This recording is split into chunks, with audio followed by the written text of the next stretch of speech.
Chapter 696. Antonidas looked on in despair. Was this the power of an ancient dragon that stood at the top of the world? The Breaking Dawn Mage's full strength, no, even the combined attack of 2 Kirin Tor senators at the peak of the radiant moon level, was not enough to defeat Nefarian? The old mage suddenly realized that's anger. The prince watched his good friend and colleague die, his handsome face twisted with anger.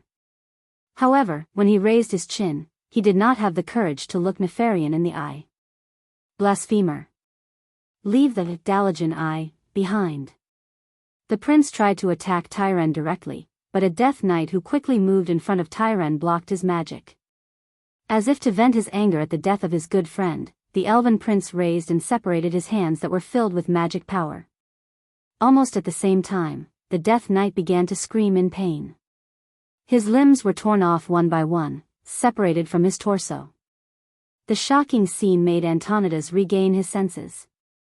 The Breaking Dawn mage finally saw it. If he had not attacked Nefarian directly, the Black Dragon King would not have bothered to intervene in the battle of mortals like them. This might be an opportunity, even if it was the pity of the most powerful enemy. Kill all the Death Knights. The old mage was still angry. On the other side, Nefarian opened the portal leisurely. On the other side, another Kirin Tor senator teleported over and joined the fierce battle against the Death Knights. Unfortunately, it was too late. The 3 archmages looked at the invaders with eyes full of anger. So what? As Nefarian entered the portal, the Death Knights began to blur. The Dalajan mages did not dare to follow because they could clearly feel the draconic aura of more black dragons coming from the other side of the portal. They could not be sure of the extent of the cooperation between the Black Dragon army and the Horde. If they continued to chase, it was very likely that the Black Dragons would be angered.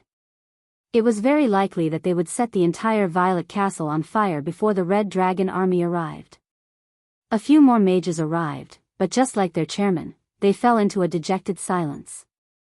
Antonidas couldn't help but look at at this noble prince who was also regarded as a representative of the new generation. He suddenly understood why the Alliance's hero was Duque and not that's. This elegant prince seemed perfect, but he lacked the most crucial courage and boldness. When Nesario was wreaking havoc on Lordaeron, only 2 mortal heroes dared to attack him head-on, Duque and Uther. That's, who was also present at the time, was not there.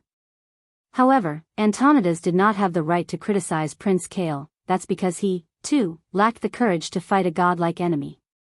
His heart was filled with disappointment. He and the other members of the Kirin Tor had always been the pride of the Dalajan, the protectors of the city, but tonight he had failed. He finally knew his limits. It turned out that he was just a slightly more powerful mortal. In the end, he did not have the courage to fight against a godlike existence. He stared at the starry sky, and his heart was filled with regret.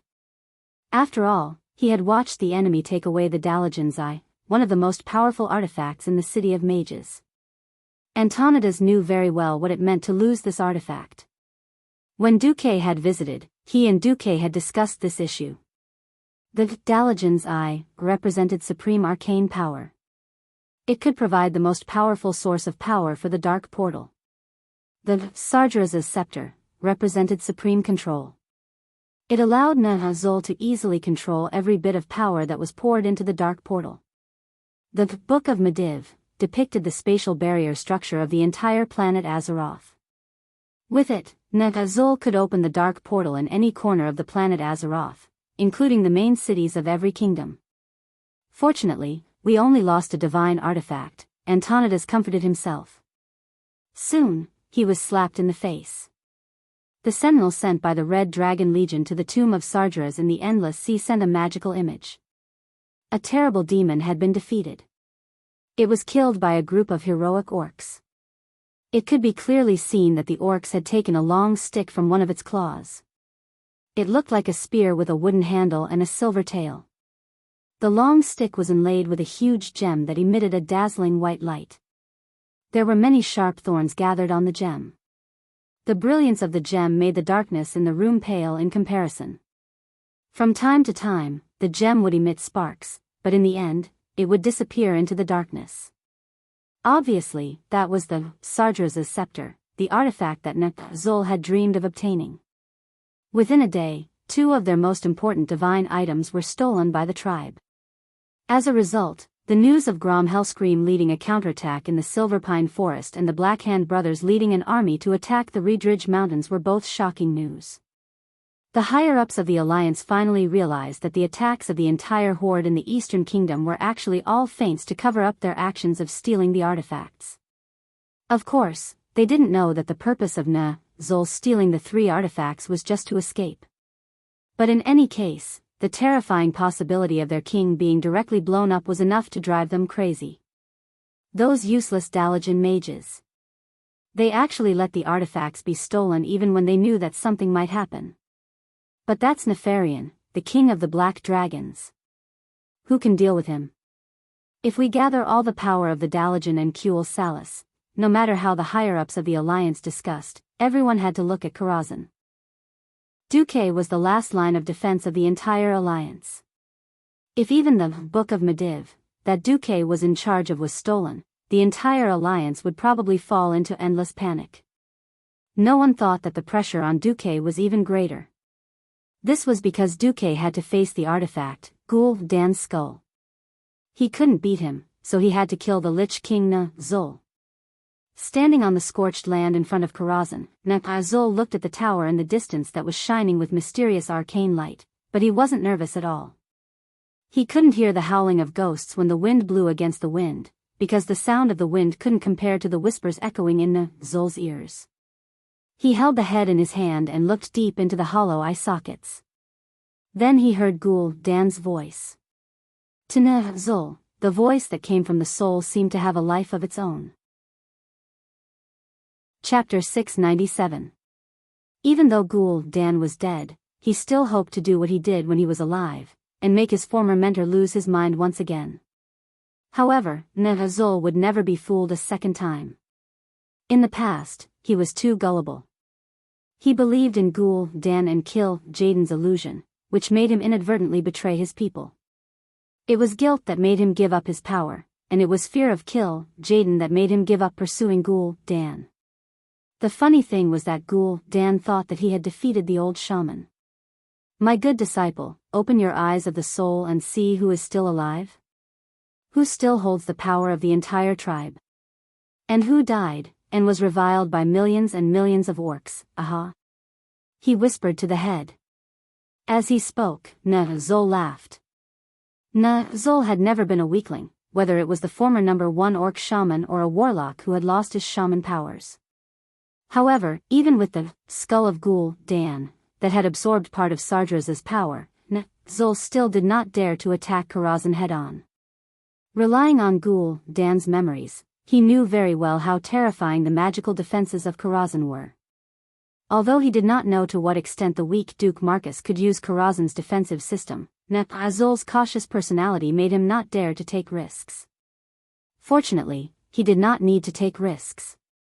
Gul Dan had once used the dream technique to spy on Mediv. It was a tragic and failed attempt, but Gul Dan was not completely empty-handed. At least, Gul Dan knew a few back doors. Zul tried a few easier back doors, but was shocked to find that the flaws in the spatial barrier had already been filled. Zul frowned. According to the information provided by the Black Dragon Army, Duque's Radiant Moon Archmage was about the same level as him 10 years ago. Logically speaking, Duque should not have such exquisite spatial magic attainments. Zul had to look for a flaw that was 1 level lower. If it was anywhere else, it would not be easy to find.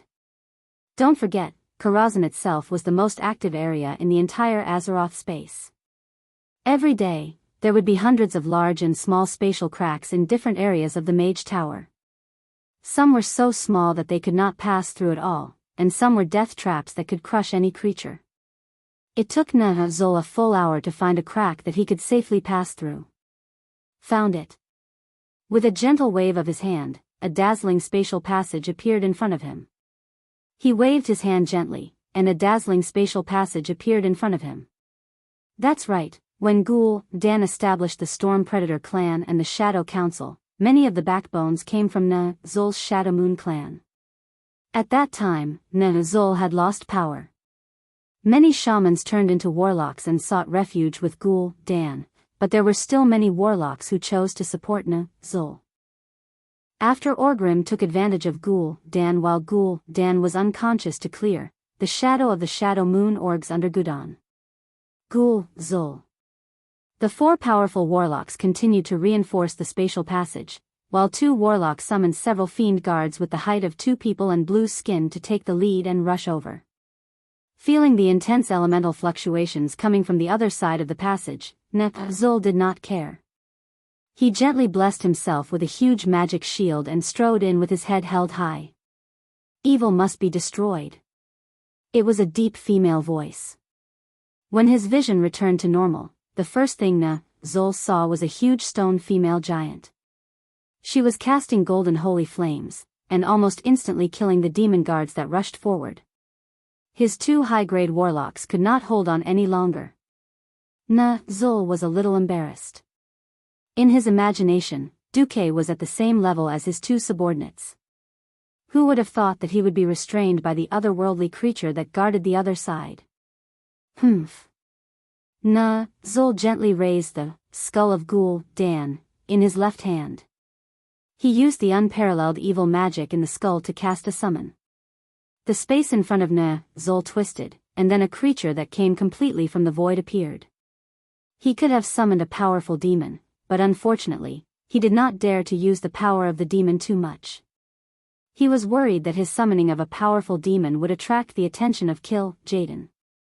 After all, he signed a blood contract with Kill Jaden, and then he used the shaman's methods to deceive the deceiver. After taking benefits from Kill Jaden, he did not obey Kill Jaden's orders. It was a very large nightmare creature. It was much taller than a human, it was much taller than any orc. In front of the female giant, it was a full head taller. Its skin was covered with scales, and there were lumps that could burst at any time all over its body. It looked like the surface of its body was like a liquid. There were protruding spikes on its shoulders, forearms, chest, and other places. At the end of its long arms was a huge palm with long claws. The bottom of its face was too narrow, and the top was too wide, forming an inverted triangular head. Its slanted eyes glowed a smoky yellow, and one of its small mouths was filled with sharp fangs. Behind it, a tail was swaying from side to side. What exactly it was, Zul did not know. As soon as it appeared, it wanted to devour Zul, but the power of the skull of Gul Dan easily suppressed its will. The huge monster suddenly jumped on the female giant, who was wrapped in holy light, and wrestled with the female giant. The female giant's holy light burned its body, causing it to scream. However, after the lumps on its body burst, the acid that flowed out also hurt the female giant. In the next moment, a powerful arcane puppet wrapped in lightning blocked in front of him. Zul gave a contemptuous smile, and another powerful summoned creature came out, suppressing this huge guard. The 2 huge existences fought on the huge balcony. Zul frowned. The defense of Karazhan was higher than he thought. However, he only had 2 slots for ordinary top-level summons. Gritting his teeth, Zul had no choice but to use Gul Dan's soul to summon a huge hellfire that was wrapped in flames. This kind of war machine, which was made of huge green stones that kept burning, did not have much self-awareness. As long as the soul imprint on it was erased after use, it should not be discovered by Kill Jaden. Just like that, surrounded by several orc warlocks, Zul went into Karazhan with the hellfire opening the way. When the hellfire kicked open the wooden door in front, Zul and a red-haired female elf, who was scooping meatballs from a steaming hot pot, looked at each other in a daze. Chapter 698. Did Duke not do anything when the sun and the moon were fighting so fiercely outside? Impossible. Duque, who had always planned before taking action, thought about Zul for a long time. He gave up the idea of gathering all 3 artifacts. After all, he couldn't get Sardra's scepter. What if he courted death by trying? Perhaps a few tenths of Sardra's remaining divine will could kill him with that tiny body of his. He couldn't get the Dalajan's eye either. That thing was the national treasure of the Dalajan. Even if he notified it, he would have done his best. The only thing he had a chance to save was the Mediva's book. Duque didn't want to go to Draenor to play.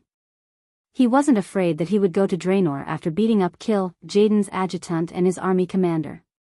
After all, Kill Jaden should have been delayed by something in the original history. Duque was afraid of the earth-shattering explosion that blew Draenor apart. In the original timeline, Turalian and Aurelia were killed, and Khadgar was blown to wander in the void for who knows how many years before he survived. Big brother, don't play. Withstanding a nuclear explosion with the body of a mortal, how could it be possible for a human to do that? Even without the explosion, Duque wasn't optimistic about the expedition to the Outland. The alliance was full of internal conflicts, and it would be difficult to defeat a fleeing Zul with just a few 100,000 expeditionary troops. To conquer Draenor, which was not much smaller than planet Azeroth? Did they want to kill the beast men with just these few people? How was that possible? After going around in a big circle in his mind, the simplest way was to protect the Mediva's book, block the watchtower, and then slowly fortify the entire blasted land. As long as they could do it, after a few decades, the tribe would be finished in Draenor. Since he had made up his mind, it was easy. The biggest difference from the original history was that something as important as the Book of Mediv wasn't placed in Stormwind City's library to be managed. Doing that would be stupid. What was the difference between that and an unprotected child taking a huge sum of money and running around a bandit's den? The Book of Mediv was in Karazhan, and Duque carried it with him. That was not enough. Therefore, Duque invited a great god. Here came the problem. What kind of price did one have to pay to seduce a god who could punch the Demon King and kick the Black Dragon army? In the past, Duque had been very vexed. However, ever since a certain dragon queen awakened a certain gluttonous talent because of the ice cream, things became much simpler. This was the scene that Zul was presented with. What the hell? Queen Alexstrasza didn't care about the soup splashing on her impressive breasts. She breathed out hot air as she sent one meatball after another into her mouth. Her beautiful face looked ridiculous because of the number of meatballs under her cheeks. However, the dragon's might that she unintentionally exuded naturally frightened Zul. Almost subconsciously, it made the hellfire, that did not have much wisdom, stop moving. It looked like she was the one who scared hellfire so much that it didn't dare to move. Ah, guru, demons. The queen reluctantly put down her spoon and stood up a little awkwardly. Alu guru la. You asked for it. On the other side, Duque, who was walking over with a plate of delicious food, was speechless. He held his forehead and said, "Please. Can't you eat it before you talk? The giant dragon army has lost all face because of you." The queen seemed to realize that she had lost her composure. She took a deep breath, and then with a gulp, she swallowed the more than 10 meatballs in her mouth in one gulp. Duke's face fell as he watched the egg-sized meatballs protruding out of the queen's thin neck and into her bottomless stomach before disappearing without a trace. No, it should have collapsed a long time ago. In order to tempt this glutton, after receiving the news that Zul might attack, he and the Windrunner sisters had been busy for a few hours as a chef and a waitress. They had made a few meals, but it was not enough for the queen. A dragon that weighed dozens of tons turned into the size of a human, and even its weight dropped to 100 pounds. This was not scientific. It was wishful thinking to use a human's appetite to satisfy a dragon's appetite. Well, there was no point in thinking about this. But I have carefully prepared these soup meatballs. Boo-hoo. Ugh. The queen burped, and then accidentally spat out a small amount of flames. She then gave Duque a thumbs up. Actually, meatballs are very delicious. I can even taste them in my stomach. Damn, do dragons even have taste buds in their stomachs? Turning her head, the queen was a little angry when she saw Zul's green skin. Seeing the orcs reminded her of those humiliating years. Then she looked at Hellfire, which had been included in the category of demons. As smart as the queen was, how could she not know what Duque was planning? Although I knew that you must be up to no good by suddenly inviting me to dinner, for the sake of the delicious food, I will help you kill every demon and black dragon that appears in front of me. The queen struck a domineering pose, looking majestic. Well, if she could wipe the soup off the corner of her mouth, that would be right. Unfortunately, she was just a clown now. Even so, the queen's words still made Duque happy. Damn! This was a golden medal of immunity. Wait. Not including the orcs. Duque lost his voice. The queen was dispirited. Not including the orcs. Duque was a little disappointed. He did not ask any more. The dragon slumber temple was so conflicted. The laws of their guardian dragons were not something that outsiders could understand. It did not matter. This was already very good. Duque put the cutlery in his hand on the coffee table that was specially prepared for uninvited guests. He took off his apron and handed it to Sasha, who had already taken out her bow and arrows. He loosened his muscles and strode towards the chief orc warlock. Zol, right? Very well, let's fight one-on-one. Along with Duque's domineering words, an illusory dragon claw suddenly appeared in the air. With just a squeeze, the hellfire, which was enough to make half of the human army fall into chaos and despair, turned into powder and dissipated in the wind. Zol was horrified and almost subconsciously took half a step back. Aurelia smiled bitterly and rested her chin on her hand. Duque, you little be **starred. You make it sound so dignified. Sasha continued, but I like that he's a little bad, but he can stand up at the critical moment and have a heroic spirit. While the Windrunner sisters were teasing, Zol was cursing in his heart. He finally understood. The so-called duel was under the premise that he could not summon any demons and fight with Duque. Damn it. Could a warlock who could not summon demons still be called a warlock? Chapter 699. Well, a duel between two people. One-on-one. It sounded fair, didn't it? In fact, it was bullsh**t. Although warlocks had the talents of demon, destruction, and pain, not allowing a warlock to have a demon pet was like letting a karate player cut off a pair of palms to play senpai. Zol's strength was at least halved.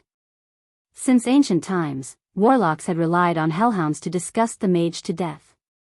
Hellhounds could not only provide warlocks with magic resistance, but they could also interrupt the mage's casting from time to time. Well, the hellhound that was just summoned was directly wiped out by Alexstrasza. Then, she found a void demon and tried to make the void demon give herself a magic shield. The moment the demon came out, it was also wiped out by the queen. Zol cried when he pulled the fight to such an extent. Damn, this was a fair duel. This was the so-called one-on-one. Zol was so angry that his nose was crooked. Zol also saw Duque's viciousness. What made him even more bitter was that his plan to crush Karazhan had gone down the drain. After seeing Nefarian, how could he not know that this skinny elf woman in front of him was most likely the dragon aspect, Alexstrasza? Even if she did not attack him, he would not be able to please himself. This Lich King had never been a courageous person. Grom Hellhound's roar was, "Don't be a coward, just do it." Well, Zol, more than cowardly. More than cowardly. Even the sun shrunk for you to see. Other villains would at least say some harsh words and then make a magnificent strategic retreat. Well, Zol actually did not say a word. He raised his chin, and a few of his bitter warlock brothers immediately rushed forward, swearing to die. He turned around and left without looking back, as if he had torn down your door and left without saying a word of apology. Hey! You come as you please, you leave as you please. If you rob the bride and tear down the door, at least leave a red packet. If you don't leave your life and artifact behind, don't you feel embarrassed? Duque sneered and used a large ice shield to withstand the warlock's annihilation spells, then raised his hands and made a closing gesture. It was as if a pair of invisible giant palms had appeared in the void and forcibly closed the portal that Zul had created. Creak, a teeth-aching sound stimulated everyone's eardrums. Zul's beard curled up in anger. He turned around abruptly, and the white skull paint on his face began to fall as his facial muscles trembled in anger. Duke Marcus, he yelled in the common tongue, Duke Marcus. It's true that the dragon is a powerhouse, but she's not a qualified bodyguard. Don't think that I can't kill you under her protection. Duque crooked his finger and smirked. Come. I'm not afraid of you. His hand gesture was also a signal. Almost as soon as he moved his finger, the Windrunner's sisters behind him made their move. Since Zul did not care about the rules of the pugilistic world, of one-on-one fights, then in a group fight, who knew who would be afraid of who? Aurelia's violent wind and thunder arrow easily hit a high-grade warlock who had lost his shield. Without the shield that the void demon had exchanged for the sacrifice, the only thing that could resist the attack was their own equipment and mortal body. They were not like Zul, who had seemingly strange but incomparably luxurious epic equipment. Warlocks who relied too much on their shields were no different from lambs waiting to be slaughtered after losing their shields that could protect them from physical attacks. The wind and thunder arrow directly exploded the head of a warlock, and even the broken part of the cervical vertebra was charred black. On the other side, Sasha's wind arrow was not as domineering as her sister's wind and thunder arrow, but when it came to killing people, its efficiency was not bad. Next to her, the heroic spirit sorcerer Khadgar had just rushed out and stabbed a warlock in the back like a thief. He suddenly found that the rest of Zul's subordinates had been killed by the Windrunner sisters. As a result, the heroic spirit warriors that rushed out from behind either ran to help the Saintess of Chastity and the Curator, or simply became spectators and retreated to a distance to cheer. If Zul's face was not covered with a thick layer of white powder, his face would have been very black. Zul was very afraid of death, but he found that when he had nowhere to retreat, he was the kind of person who would burst out with unlimited potential. Perhaps this was the human desire to live. Above his head, a huge fire cloud the size of a small villa was rolling, as if it was gathering a storm. However, this firestorm did not look like a simple gathering of elements, nor did it look like a dead object. The destructive fire elements circled around it rhythmically, like a strong beating heart in a human chest. The fire cloud absorbed the energy from the void elemental realm, and every beat was like the deep breath of a giant dragon, mixed with wind, thunder, and fire. Zul's magic staff in his right hand guided the fire cloud, and the skull of Ghoul Dan in his left hand continued to pour even more mana into the fire cloud. Even if this fire cloud was not a dragon breath, it was still similar to the dragon breath of a dragon aspect. Oh. Seemingly aware of her rudeness, Alexstrasza finally used a handkerchief to wipe the soup off her mouth, and immediately set her eyes on Zul. A Breaking Dawn mystic already had the ability to herd a dragon aspect, and with the help of a divine artifact, this was enough to pose a threat to a dragon aspect. The queen could not help but narrow her eyes. Duque, it's fine if you want to act cool, but don't go overboard. Because the entrance to Karazhan had been changed, the battlefield was now on the huge balcony where the knight's nightmare had been near the broken staircase.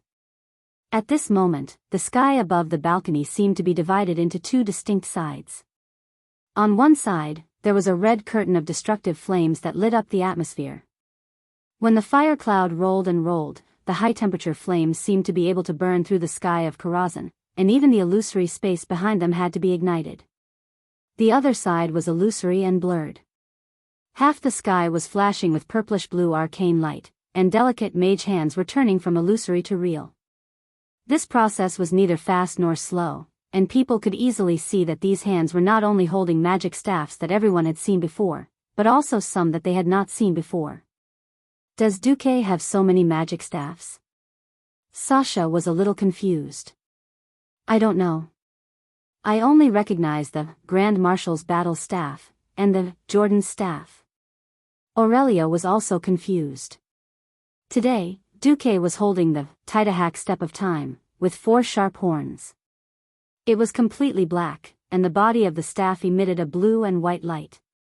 And floating around him were all the magic staffs that he had sealed in the corner of his memory. Zul, Duque said softly, and then said, "This move is a special gift for you. The name of the move is very suitable for you, and that is, Unlimited Staff." Chapter 700. What was a retard?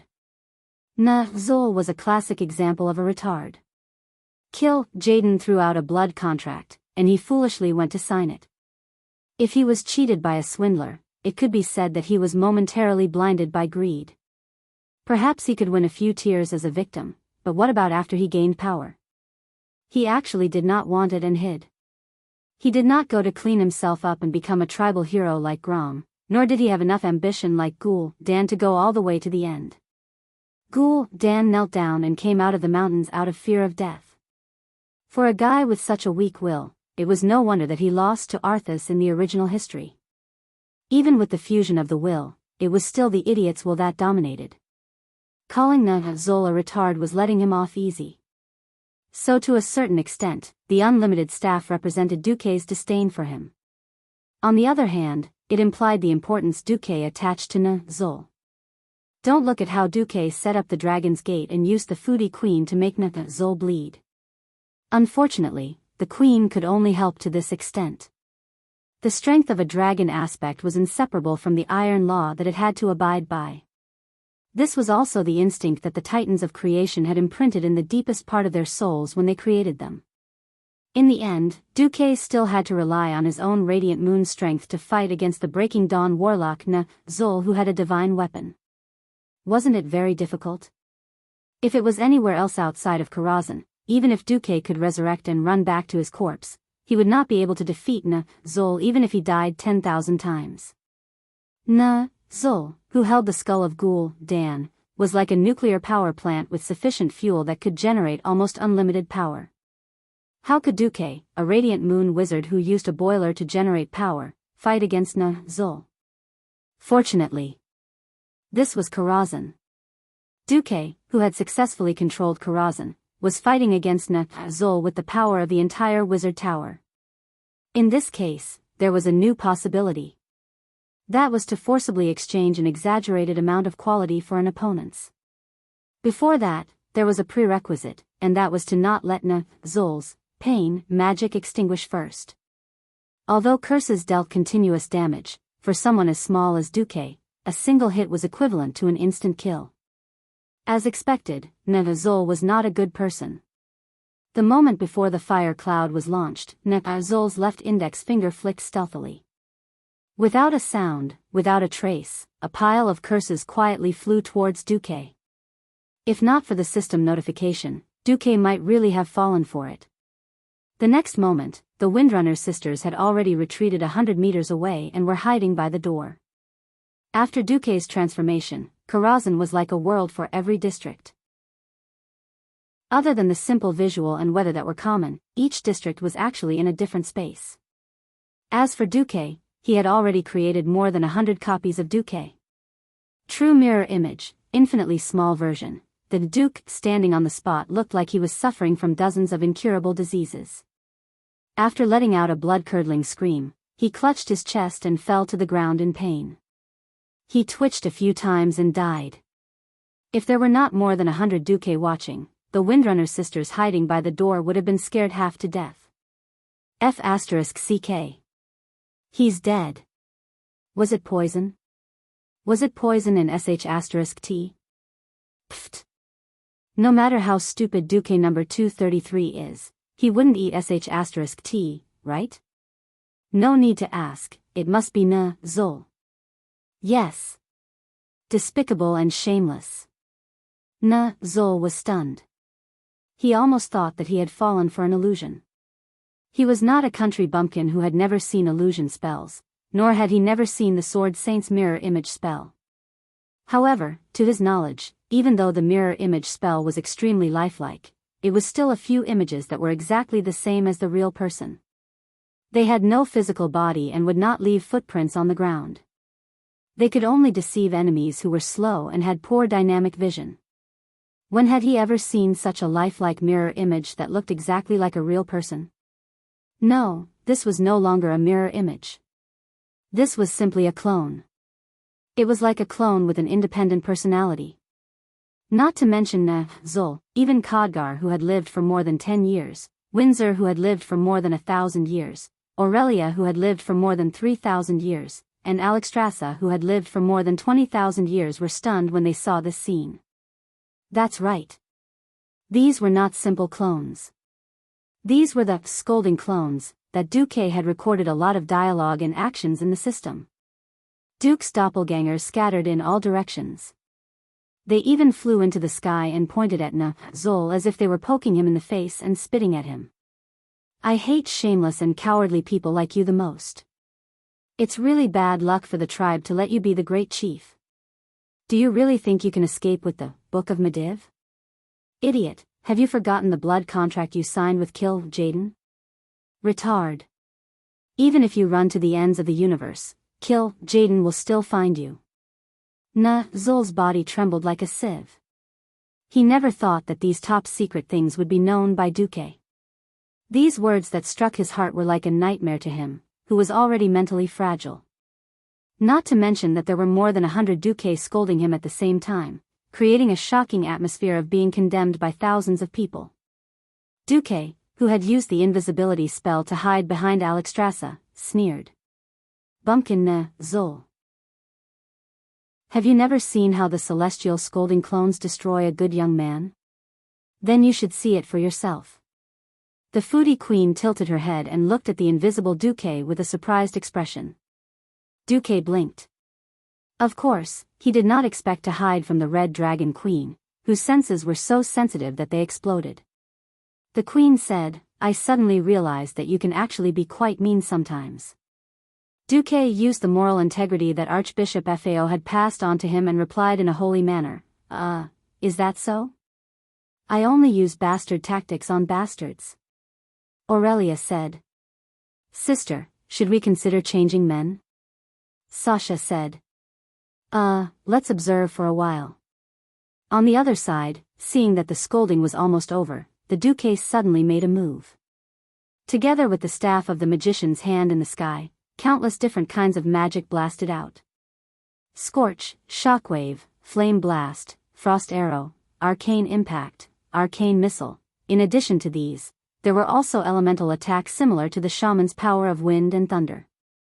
Zul was completely stunned.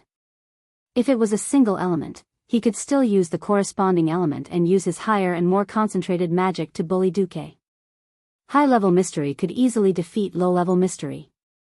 But these magic attacks seemed to be irregular, but they could very well tear and destroy the elements he had gathered. Zul had to wrap his body in fire clouds as a certain degree of protection. Chapter 701. With the addition of the skull of Gul-Dan, Zul's amazing magic power was being forcefully worn down by these different elemental powers. There was no blood and flesh splattering. There was no soul dispersing. This method of using pure skill and extraordinary control to make up for the lack of magic power level was different even in the eyes of a super being like Alexstrasza who had lived for more than 20,000 years. The higher the level of power, the easier it was to defeat everything. This method of fighting the strong with the weak and striving for victory was more thrilling than any battle of the same level. Zul had the quality, and Duque had the quantity with the support of the wizard tower. They were like millstones that consumed each other. Especially when the breaking dawn dark power on the surface of Zul's fire cloud was worn down, revealing the purer and darker divine power of the skull of Gul-Dan, Duque's magic power consumption immediately skyrocketed. Only Duque could think of and dare to do a radiant moon against a divine. Even Alexstrasza was tongue-tied. In order not to expose the invisible Duque behind her, she could only sigh. Duque, how dare you? Duque flattered the dragon. Don't I still have you? I won't do anything. What if this beastman scum attacks you first? At this point, if the Red Dragon Queen still did not know what Duque was up to, then she was a queen for nothing. Alright, if she was in the middle of a fierce battle and met a troublesome teammate who lured the monster over, then this was a grudge. If he asked before drawing the monster, then that was respect. Yes, the Red Dragon army, who abided by the Iron Law, was strictly forbidden from attacking ordinary intelligent beings, but the Iron Law did not say that one could not fight back when attacked by ordinary intelligent beings. The queen was still thinking about why Duque had been so humble and eager to learn, asking her for the laws of the Dragon Slumber Temple. Of course, the queen did not mind. It was something that had been publicized in the Dragon Slumber Temple for a long time anyway. Now that she thought about it, it seemed that Duque had been studying the loopholes in the law. Alexstrasza was also speechless. Hey. Are you trying to take advantage of me? This meal of yours is really expensive. No.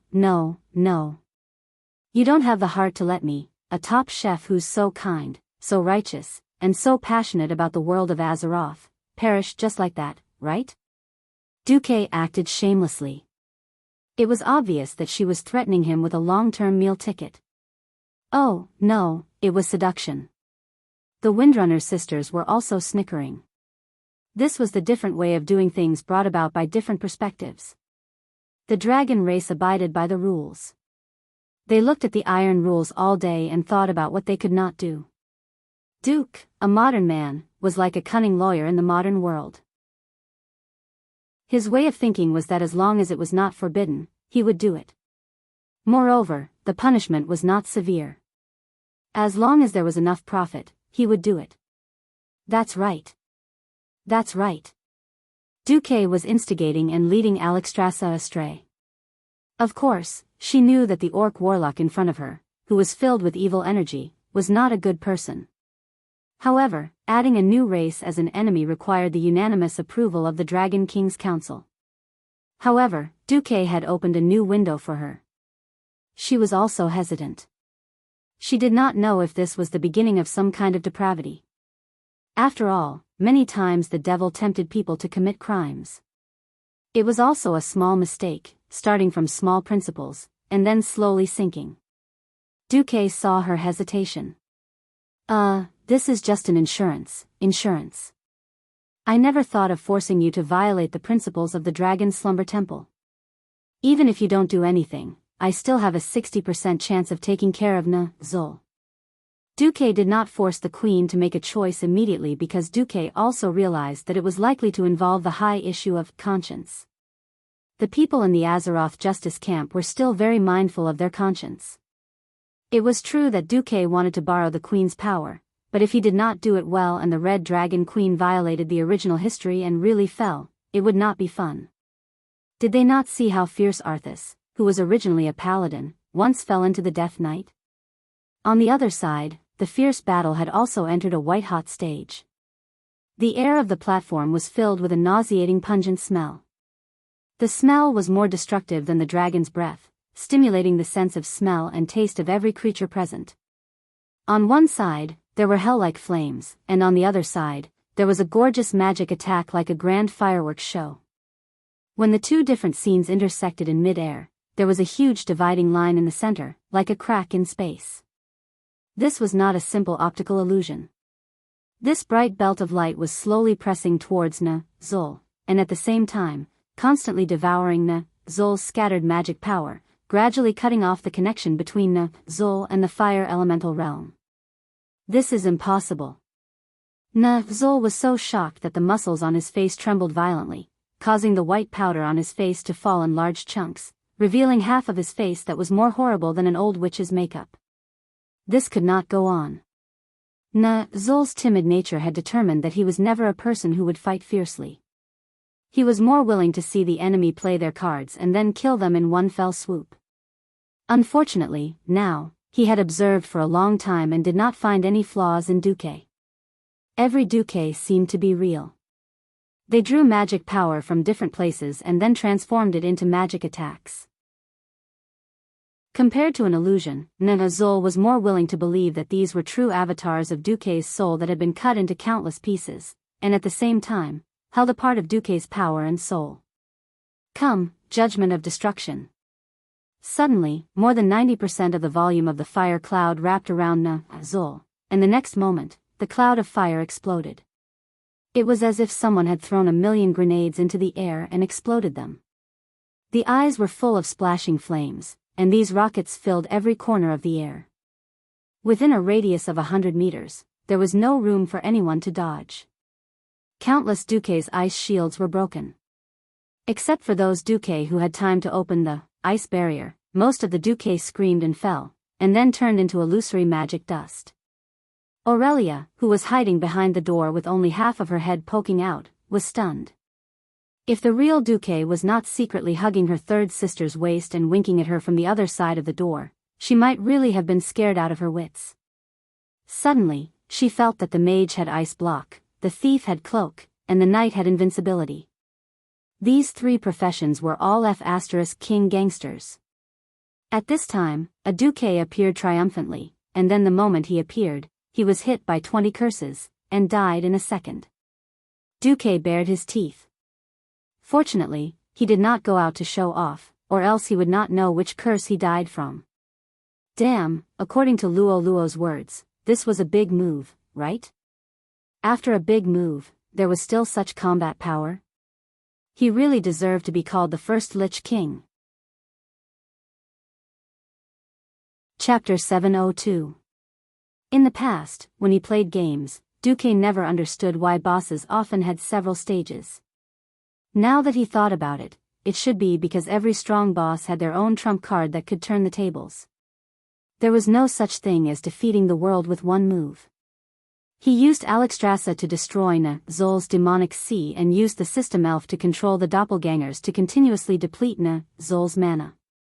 That was not enough. Zol must have another trump card. Duque did not want to let Zol go, so he could only play the game by himself. If he was alone, of course, he could play infinite corpse dragging. Unfortunately, such a big thing could not be hidden from the people around him. He could use safety as a reason to send Jaina and Ronan to Stormwind City. After giving Alucia a slot for eternal life, he temporarily sent her away, but he could not send the Windrunner sisters away. To be able to fight side by side with him was the advantage of having a female hero as a partner. On the other hand, this was also a restraint. Because last time, when Aurelia was not there, Duque had to drag his dying body to save the Red Dragon Queen. This had already made Aurelia regret for a long time, and this time, she was not willing to let Duque face Zol alone. Since Zol dared to step on the scene without bringing a few powerful chieftains, and he even acted like a boss with his nose in the air, Duke naturally wouldn't be polite to him. It's time. Let's go. Duque sent a magic message, and on the other side of the huge platform, another door was suddenly kicked open. Two golden figures dashed out. They were two paladins riding spirit warhorses, Tyrion Fordring and Gavin Rad Doom. According to the original plan, Duque wanted to capture all the Silver Four sages except Turalyon to work for him. However, his relationship with Tyrrhenas was no longer the same as before. He had extorted 10 million gold coins from Tyrrhenas, and now Tyrrhenas was asking for Theon. Even though Duke was dealing with the great chief of the Horde, Tyrrhenas still hesitated for a long time before letting Theon go. The Lordaeron king's excuse was also very dignified. The tribe's #1 warrior, Hellscream, was here, and only Migraine could not hold him off. Hence, he had to leave Uther and Sai-Dan behind. The Dalajan had just lost another Kirin Tor counselor, and now they were unwilling to send anyone out. That was the only way. That was why Duque's side could only arrange a deformed party of 5, 2 paladins, 2 rangers, and a mage. If this was in the game, it would be a terrible configuration. However, the 5 people who stepped into the hero domain were all powerful people who were proficient in 3 types of talents. Don't look at how the 2 paladins swung their hammers and attacked. In reality, they were monsters who could fight, tank, and heal. This time, the white foundation on Zol's ugly face finally changed. Araduta. There was a vague incantation from his mouth, and then a curse that was completely invisible to others flew out. It looked like it would hit Tyrion in less than half a second. In that split second, a duke magically appeared in front of Theon and took the curse. Then, with a stretch of his legs, he fell to the ground and died. Tyrion was not blind. Of course, he knew that Duque's clone had saved his life. However, as a paladin second only to Uther, Tyrion's psychological quality was also superb. There was no change in his resolute face. He waved the huge shining golden warhammer, ignoring the fire snakes around Zul, activated his invincibility, and hit Zul head-on. Over 10,000 degrees Celsius of flames washed over the golden barrier of light that Theon had condensed with holy light, emitting a piercing crackling sound unique to the raging flames. This was a duel between magic and holy light. It was also the ultimate duel between destruction and protection. For a moment, Theon thought he couldn't hold on any longer. However, the golden light on his equipment supported him. It was the paladin equipment he had obtained from Karazhan. It was equipment that even his good friends Sidon and Turalyon had been envious of for a long time.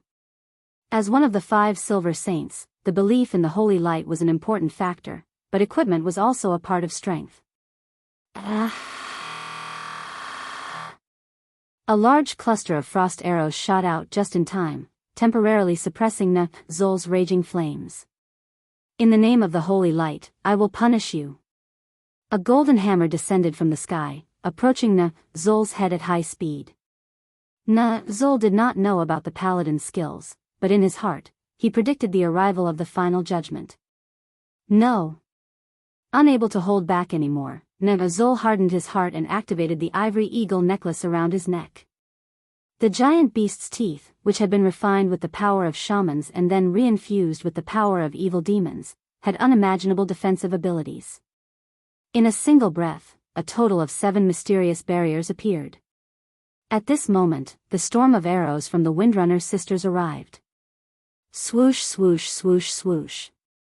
3 sets of 21 arrows in a row, forcing Zul to quickly adjust the structure of the shield.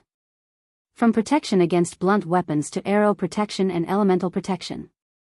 Gavin Rad's heavy hammer also arrived. Damn it. As the saying goes, 2 fists are no match for 4 hands. It was unreasonable to have more people fighting against fewer people. If any one of them came alone, Zul, who was once a shaman and was proficient in all types of magic and close combat, had 100 ways to kill any one of them. But with several different types of strong enemies attacking together, Zul was a bit distracted. Poof. It was like a bubble popping, and then at least 5 layers of Zul's shields were broken. This was not the end. A Duque appeared behind Zul. This avatar, which had condensed a lot of Duque's magic, made a set of attacks that Zul did not expect. Strictly speaking, it was not even known if this was magic. It was a palm that was very similar to a horse stance punch. The palm pushed out horizontally, and even Theon, who was separated by Zul, felt the fierce wind. Bigby's impact palm, this strange move, which was completely different from the existing Azeroth spell system, made Zul very uncomfortable. When he was defending, he made a half-second mistake. In the state of the opponent's group attack, this was undoubtedly quite fatal. Zul, who had been standing motionless like a towering mountain, staggered forward after being hit. Gavin Rad launched a sneaky attack from the bottom up. Although it still could not break all of Zul's shields, it made Zul temporarily lose the ability to cast spells. Not good. Zul's heart skipped a beat. Chapter 703. It was as if they had practiced it countless times. After the clone was killed by Zul's curse, the 3 new dukes used Bigby's grappling palm, Bigby's diamond fist, and Bigby's crushing palm on Zul.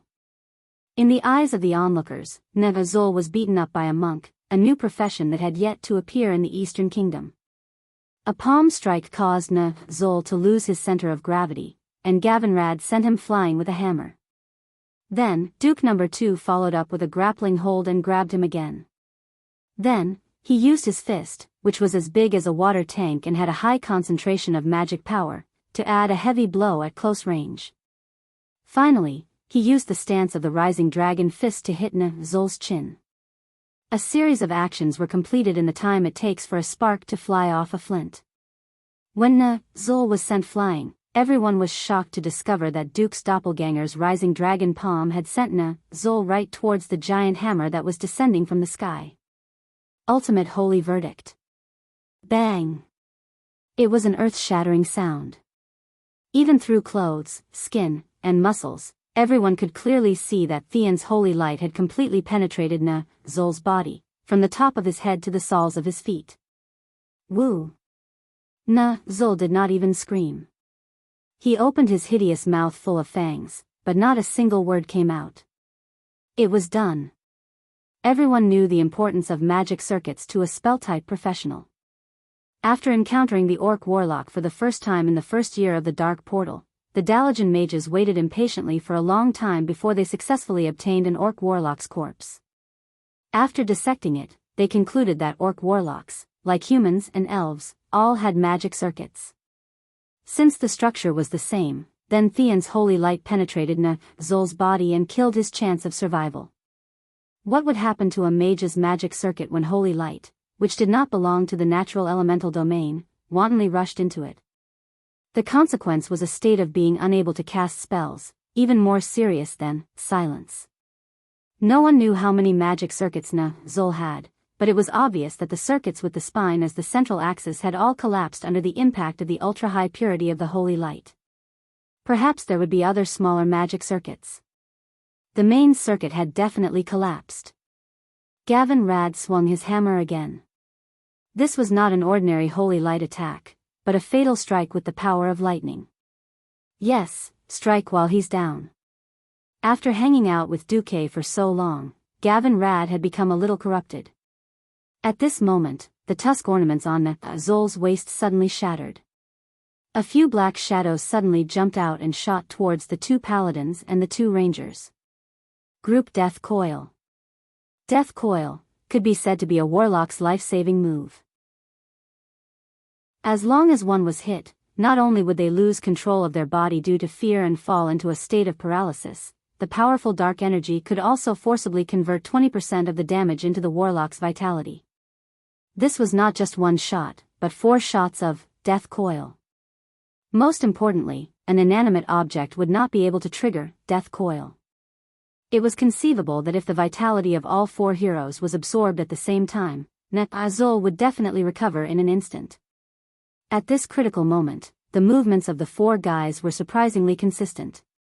Their empty left hands directly fled to their waist pouches and threw a white fluffy thing towards the Death Coil that looked like a black skull. Squeak! The small animals screamed at the same time, causing Zul's face to turn pale. All that was left was despair. Death Coil had indeed hit, but unfortunately, it had hit the little white mouse that had been prepared in advance. The pitiful scapegoat turned into a dried rat as soon as his legs touched the ground, and he fell from the sky. Zul's heart was the same as these little guys, falling from mid-air into the abyss of despair. Even this was predicted. Unwilling. Unwilling. Unwilling. Zul had never thought that a good time to trample on the field would turn into him stepping into his grave like an idiot. What's going on? Did Nefarian not have good intentions from the start to send me to my death? How did he know that I would definitely not be able to defeat the people of Karazhan? Or did he predict the existence of the Red Dragon Queen? I don't understand. I don't understand. So what if I don't understand? Too late. Too late. I won't give him a chance to turn the tables. The incomparably powerful wild arrow had arrived. They perfectly bypassed the 2 paladins beside Zul and hit where they wanted to hit. Like a target that had been nailed to a target, Zul was hit by more than 30 arrows in the blink of an eye. His whole body was nailed to the solid granite ground by a steel arrow that was more than half a meter long. This was not the end. The 2 paladins directly hammered down. Bang! 2 dull hammered down at the same time, making a sound as if it had been a single hit. After a short period of paralysis, Zul clearly felt that his right shoulder and right lung had completely collapsed. As for the abdomen that was hit by the heavy hammer, there was a hole on the left side of his waist. His intestines were squeezed out of the wound as if they were escaping.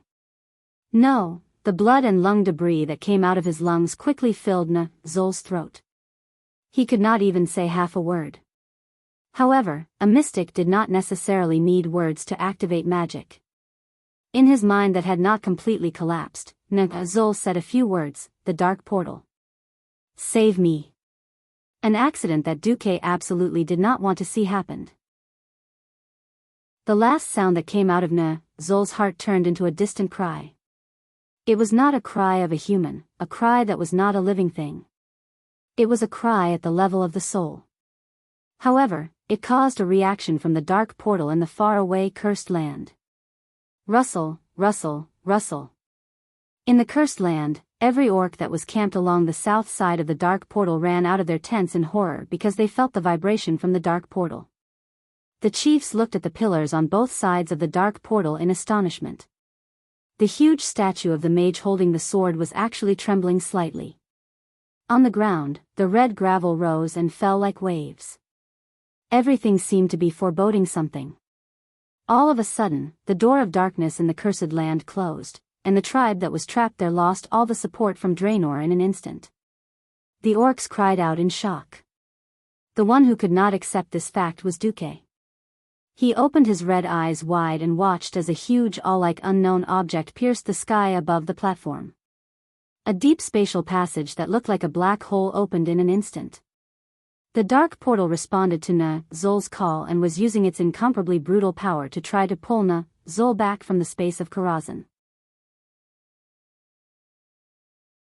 Chapter 704. It was never easy to open a stable portal in a complicated place filled with all kinds of spatial rifts. The door of darkness had done it with its boundless and unparalleled might. Amidst the strange sound of glass breaking, the scene of the void was divided into countless pieces, constantly tumbling. Mortals who could not see the mystery of space were completely confused at this moment. For example, Gavin Rad saw that one of his hands was growing on his thigh. Everyone was shocked, except Duque. "Stand down." Duque's shout made everyone find their backbone again. The invincible effect caused by the holy light could resist the turbulence of space? Stop kidding. Holy shield could block the damage of the space fragments, so it would not be called holy shield, but cosmic invincibility. A pair of mages' hands pulled the shoulder armor of the two paladins back.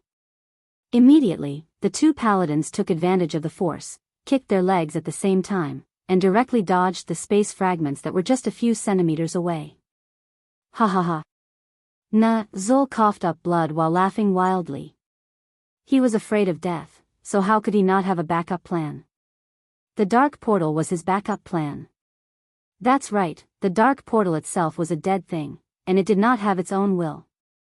However, when Zol attached the soul fragments he collected when killing his enemies to the dark portal, even if they were thousands of miles away, he could still control the dark portal to perform the same action as the warlock's summoning ritual. The only thing that Zol miscalculated was the attack power of Duque and the fact that he could not summon demons. Zol laughed wildly, but his heart was cold after surviving a disaster. The strong of the alliance was really not something that the tribe could deal with. At this moment, Zol's body had begun to become illusory. It seemed that in 3 seconds, he would be able to complete the teleportation. At this time, the light of Flash suddenly lit up in front of Zol. Replacing the two paladins who flew back was Duque's figure in a blue and white mage's robe. If Duque looked like a mage now, then Duque was definitely a melee mage. Under the scanning of the system elf, he saw every piece of space fragment that was spinning in the void. Then, like a spear, he suddenly lunged forward in a horse stance, thrusting out the Tidahark step of time in his hand. The trident-shaped black spearhead pierced into Zol and his illusory abdomen without any hindrance. Then, it opened fire. Originally, the hundreds of arcane missiles that poured out from Duque's magic staff could not hit Zol. Strictly speaking, Zol's body had begun to disappear from this dimension. If it were any other mage, they would not be able to do anything about it. Not Antonidas. Not an Astrian. Perhaps the Mediv of the past could do it, but unfortunately, the Mediv had already become the dust of history, at least for the time being. Zol was unlucky. He had encountered the even more bizarre Duque.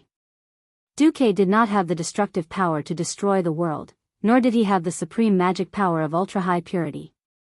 But in terms of control and precision, Duque was definitely the best in the world. The dark portal was just a dead object. It would only instinctively follow the instructions of the soul fragment and teleport creatures in the specified space dimension. The basis of teleportation was to set the coordinates of the starting point and destination. If either one was messed up, then it was likely to be teleported to the void or a spatial crack.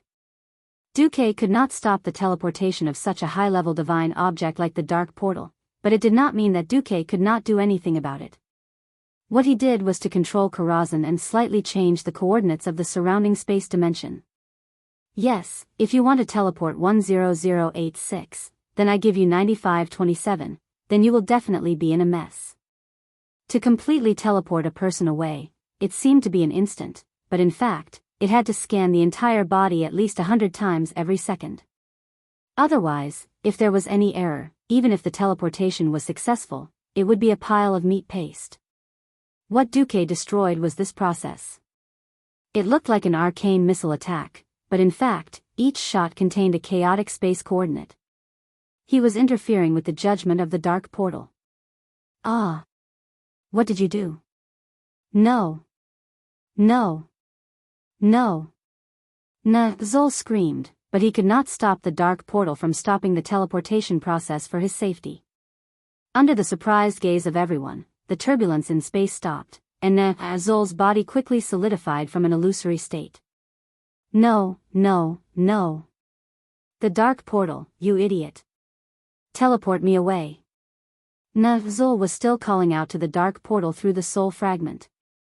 However, in a place like Karazhan, where space was unstable, teleportation was not so easy. According to the feedback from the system, it seemed that at the dark portal in Draenor, the warlock that Zol had left behind was hurriedly performing a second summoning ritual in an attempt to pull Zol back. However, under the control of Duque, Zol could only be like a fish out of water, struggling futilely on the cold floor. Now, because of the collapse of the Master's will, the two huge nightmare creatures that Zol had summoned had been dealt with by the Virgin Mary and the Curator. Everyone began to gather around to see how Duque would deal with the third chief of the tribe. Duque snapped his fingers, and an illusory mirror image appeared beside everyone. It was a magic message. The big shots of the Alliance, who had been nervously waiting for the outcome of the decisive battle in Karazhan in the Overwatch Fortress, the Redridge Mountain Fortress, the Dalajan, the capital of Lordaeron, and the palaces of the various kingdoms, all breathed a sigh of relief when they saw Zol twitching on the ground like a dying old dog. Ha ha ha. We won. I knew Duque could do it. Anduin Lothar was the first to raise his fists high. Good job, Duque. In the Redridge Mountain, King Lang jumped up. Damn it, my old face. In the Dalajan, King Antonidas touched his red face. Duque again. In Lordaeron, Terinas had mixed feelings. The reactions of the kings were slightly different. However, in the Overwatch Fortress at the front line against the Horde, the entire Alliance army suddenly burst into thunderous cheers. Long live Saint Duke Marcus. Ha ha ha ha. Another great chief. I knew that Lord Marcus would not let us down. Duque's holy name had become sacred, and was once again praised by countless soldiers. Facing the Horde again, even the bravest soldiers could not help but feel uneasy. However, when the two sides were confronting each other, there was suddenly news that Duque had defeated the chief of the Horde. This news undoubtedly strengthened every Alliance warrior's confidence in the Alliance's victory. Chapter 705. On the other hand, the Horde was doomed to wail. In order to destroy the Beastman's morale, the Alliance cleverly broadcasted the magic image to the Horde. In the Cursed Lands, the morale of the main force of the Horde was low because they could not attack and were trapped in the Cursed Lands. Now that their path of retreat was suddenly cut off, coupled with the news that their chief had been defeated, panic spread through the entire camp. No. This must be the Alliance's scheme. The Alliance made a fake image to fool us. The former shamans, who were now orc warlocks, ran around to boost the morale of the horde. Unfortunately, there was almost no effect.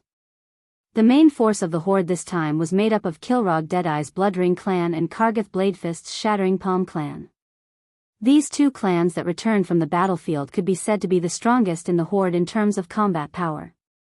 Even the Thunder God, Thunderblade, Mocking Skull, Crimson Walker and Chomping Bone clans could not be compared to these two clans. Whether it was the quality of individual soldiers or group battles, they were far inferior. Just as the Thunder God clans tried to find a sense of security from the Bloodring and Shattering Palm clans, they discovered that the beast men of these clans were even worse off than them. The warmongers of the Shattering Palm clan lowered their heads, not saying a word. The elite warriors of the Bloodring clan knelt on the ground and cried. Ancestor! It's that demon again. Duke Marcus, it's not enough that you killed the Black Hand chief and defeated the Orgrim chief.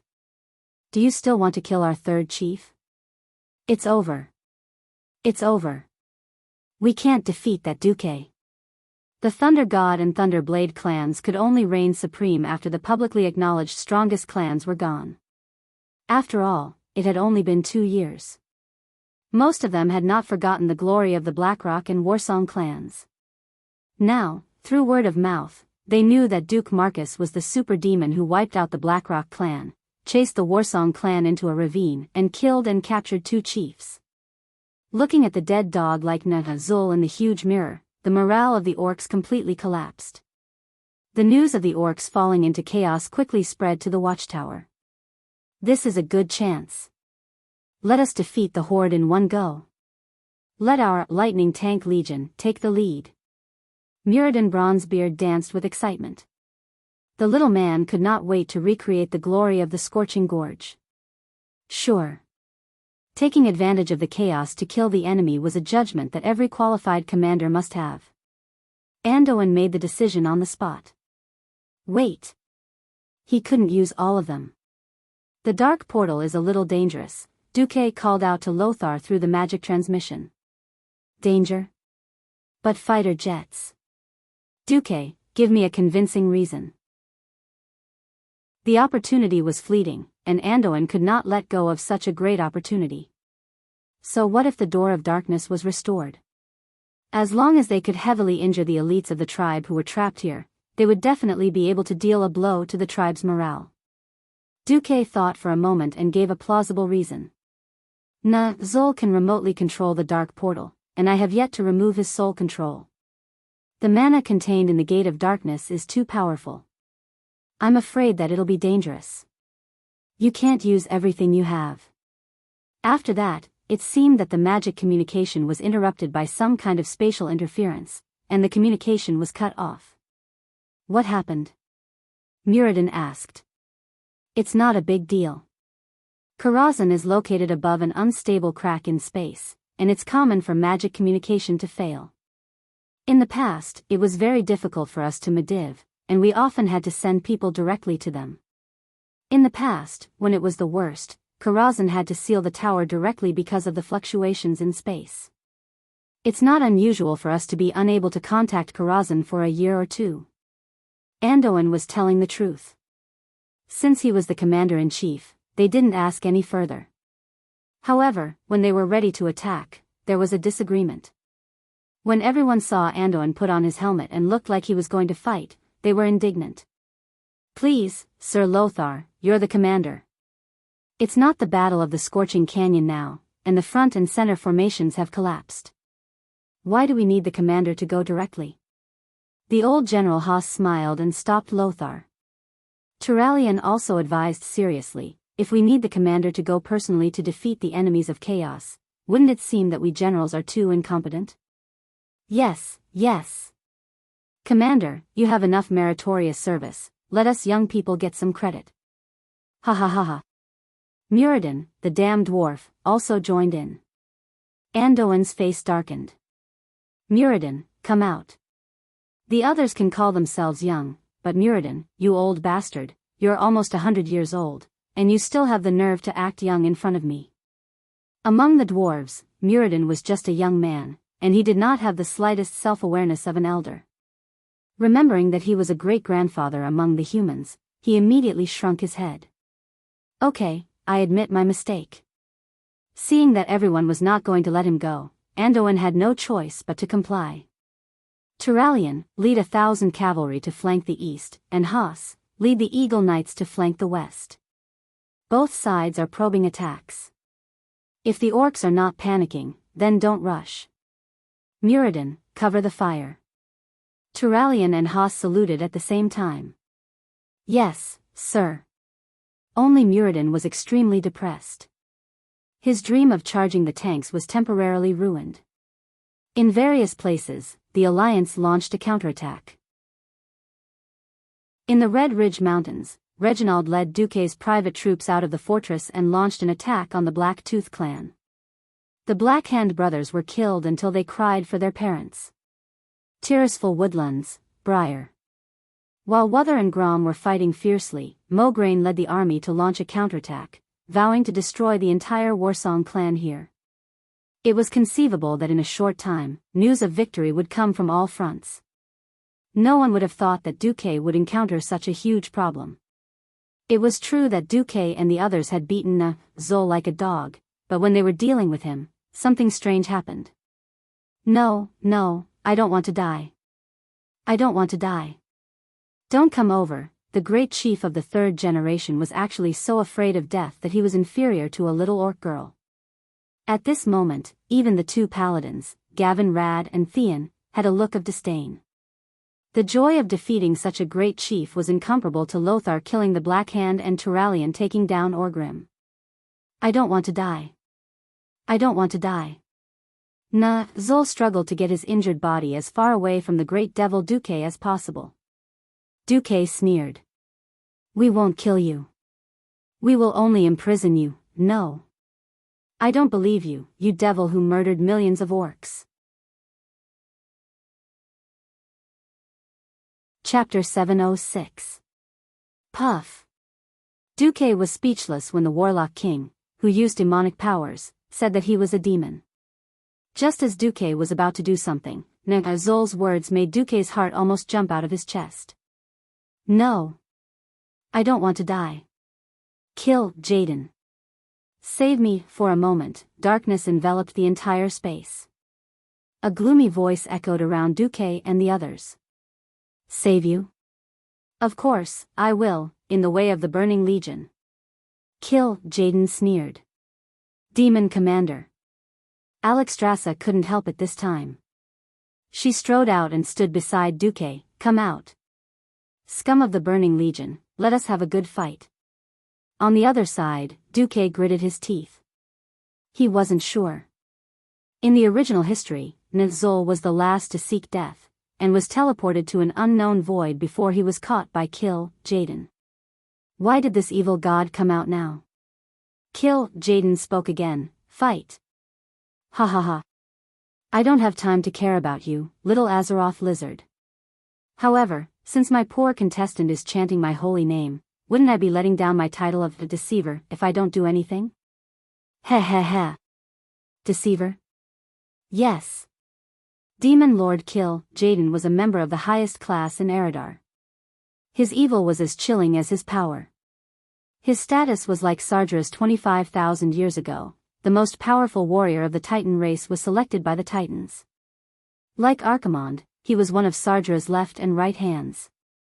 Kill, Jaden enslaved the Dreadlord race and their king, Tichondrius, and made them swear to follow him, secretly take care of all kinds of matters for him, and assimilate any other potential race into the Burning Legion.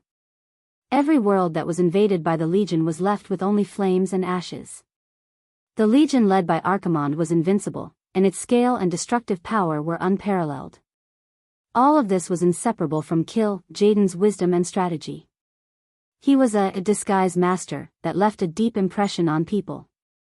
He used all kinds of different appearances to get in touch with every race he wanted to conquer. Let's not talk about the faraway ones. Right in front of him was the Draenei, who he had transformed into Zol's wife and tricked the orcs into attacking the remnants of the prophet Velan who had betrayed the entire Eredar race. In the game, Duque only felt that Archimonde the Defiler and Kill, Jaden the Trickster were big bosses that were difficult to defeat. But in reality, even a transmigrator like Duque couldn't help but be amazed by the trickster's ever-changing tricks. Kill, Jaden rarely mentioned his own name, but when he did, Duque shuddered. System Elf. Scan all the surrounding data. I want to capture any fluctuations. Understood, host. After scanning for less than a third of a second, Duque finally knew what Kill, Jaden's trump card was: Ghoul Dan's skull. Under a thick layer of shielding spells, Ghoul Dan's skull was reacting in a way that no one could understand other than Duque. At this moment, Duque finally understood why a mere demigod like Ghoul Dan's skull could become a god-level magic weapon. This damned skull contained the power of the fallen titan, Sargeras. Right now, an earth-shattering explosion was brewing inside the skull. This was no different from using Sargeras's corpse to play corpse explosion. Duque couldn't imagine how powerful this explosion would be. Looking at the power data determined by the system, Duque was willing to bet that apart from Alexstrasza, no one here would survive. Even if Duque activated the entire Karazhan defense system, it wouldn't be able to withstand it. F***CK. So Azul had attacked Karazhan to deliver a nuclear bomb. I've been tricked. Time seemed to freeze. Everything around him seemed to slow down countless times in that instant. Tyrion Fordring's face was filled with nervousness. His arms holding the two-handed warhammer swelled up until the armors creaked. Gavin Rad stood in front of Duke and took out an epic-ranked shield from his storage space. He also changed his hammer to a one-handed hammer. The Windrunner sisters pulled their bowstrings and stood back to back, approaching Duque with small steps. Aurelia's lively eyes moved quickly, as if she wanted to find Kill Jaden hiding in the void. Sasha glanced worriedly at Duque from time to time. Only Alexstrasza had her hands on her hips, proudly looking around with a domineering gaze. As long as the commander of the Burning Legion dared to come out, she would immediately beat him up. Apart from Duque, no one knew that Kill Jaden would not appear at all. At this moment, Duque thought of countless ways, but it was not that simple.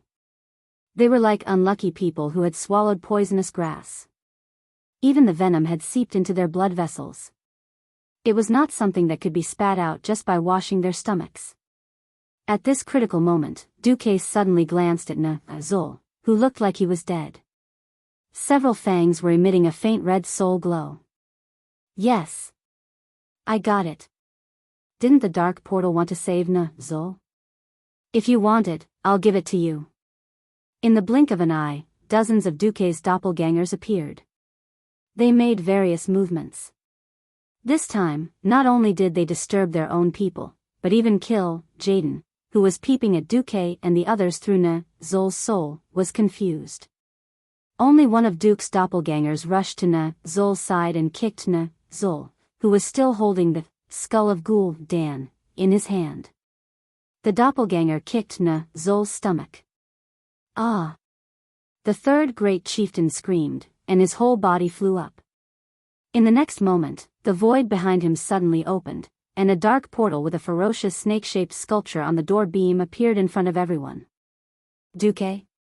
The queen was very surprised. Wasn't Karazhan's dimension controlled by Duque? Duque did not answer. He let the dark portal swallow Azul, who was like a dead dog. He even let one of his doppelgangers stand in front of Alexstrasza. Impossible. In the void, Kill Jaden's cry of surprise finally came. The enemy's fear, I'm glad. Even though everyone still did not understand what had happened, for Kill Jaden to be so frightened, it could only mean that Duque had made the right choice. Go back. Duque's main body grabbed one of the Windrunner sisters' arms with his left and right hands, and directly dragged the two sisters back. At the same time, he used Flash. Something that could make Duque scream so heartbreakingly must be very serious. After less than a tenth of a second, it was the more agile sisters who used Flash to drag Duque into the gate of Karazhan. The queen followed with the two holy knights. Almost at the moment when the door to the balcony was closed, an unparalleled loud roar came. Chapter 707. Karazhan was a magical place. This extraordinary wizard tower built on a spatial crack had the ability to protect space that most wizard towers in the world did not have because of the geographical advantage. Aurelia had personally tried shooting arrows into the open door from outside the platform. The door was obviously empty, but the arrows would naturally bounce off when they hit the door. This was because the inner layer of the door and the platform seemed to be connected, but in fact, they were not the same space. Even in Karazhan, the moment the door closed, it still felt a huge shock from space. The vibration of the spatial laws destroyed most of the balcony in an instant. In Duque's mind, there was a three-dimensional model of the situation in Karazhan. In the display, Duque clearly saw that a granite boulder weighing more than 10 tons was picked up by an invisible supergiant and floated in the air. It did not crack, nor did it shatter. Instead, it was directly swallowed by the void. There was no terrifying shockwave like a big explosion, but a large area of space collapsed as if it was swallowed by a black hole. Teleport. For most wizards, teleporting when space was unstable was courting death. However, under the system's calculations, Duque grasped the only stable millisecond and directly teleported himself and his companions to the highest floor of the wizard tower. Even the Red Dragon Queen couldn't help but take a few more glances at Duque at such exquisite control. Even Aurelia, who was used to seeing big scenes, paled a little. Explosion? What happened? Can you withstand it? Duque gritted his teeth. It's okay, at most 1/3 of Karazhan will collapse. Duque's face was darker than the bottom of a pot. If he had not kicked Zol back into the dark portal, it would have been the entire Karazhan that had been blown up. That bastard kill, Jaden, what AF * king scheme. Ghoul Dan's skull was a super nuclear bomb. Usually, it could provide almost endless dark power, and it could also be detonated at a critical moment.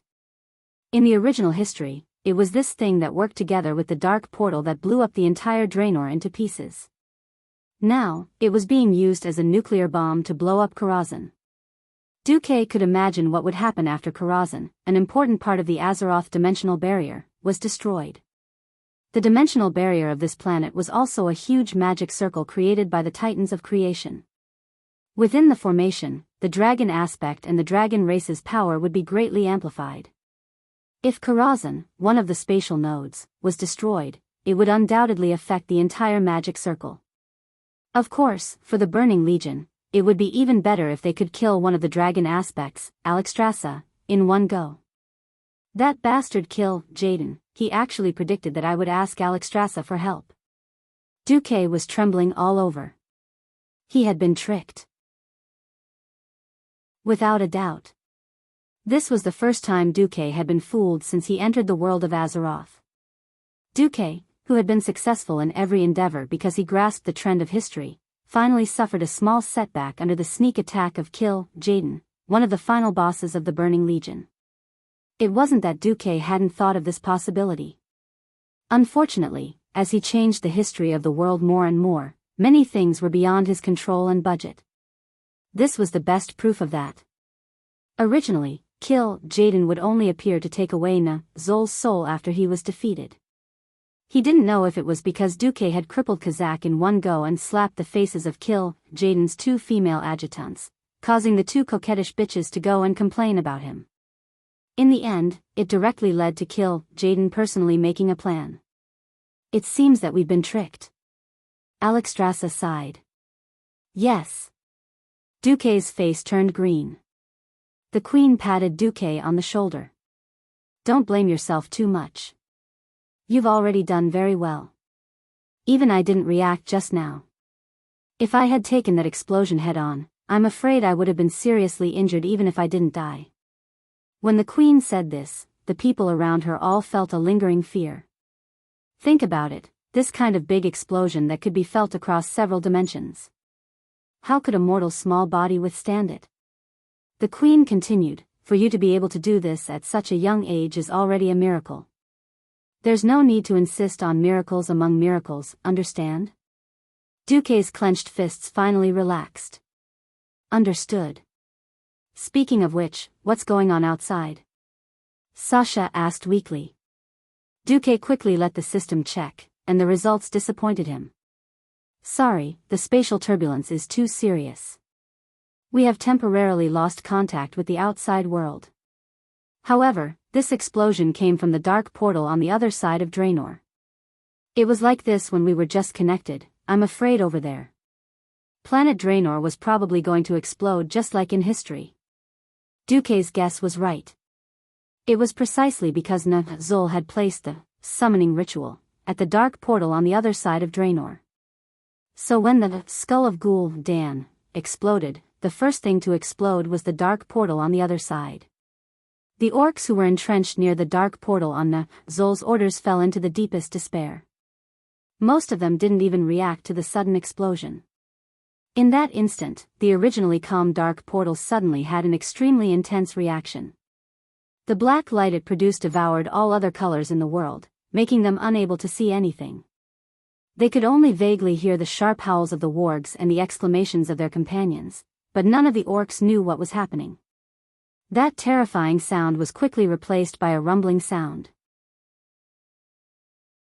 Just before they could realize what was happening, a deafening collision sound was heard. The orcs could not control their bodies and fell hard to the ground. The unlucky ones lost consciousness in an instant. For the powerhouses who still retained their consciousness, perhaps this was the real cruelty.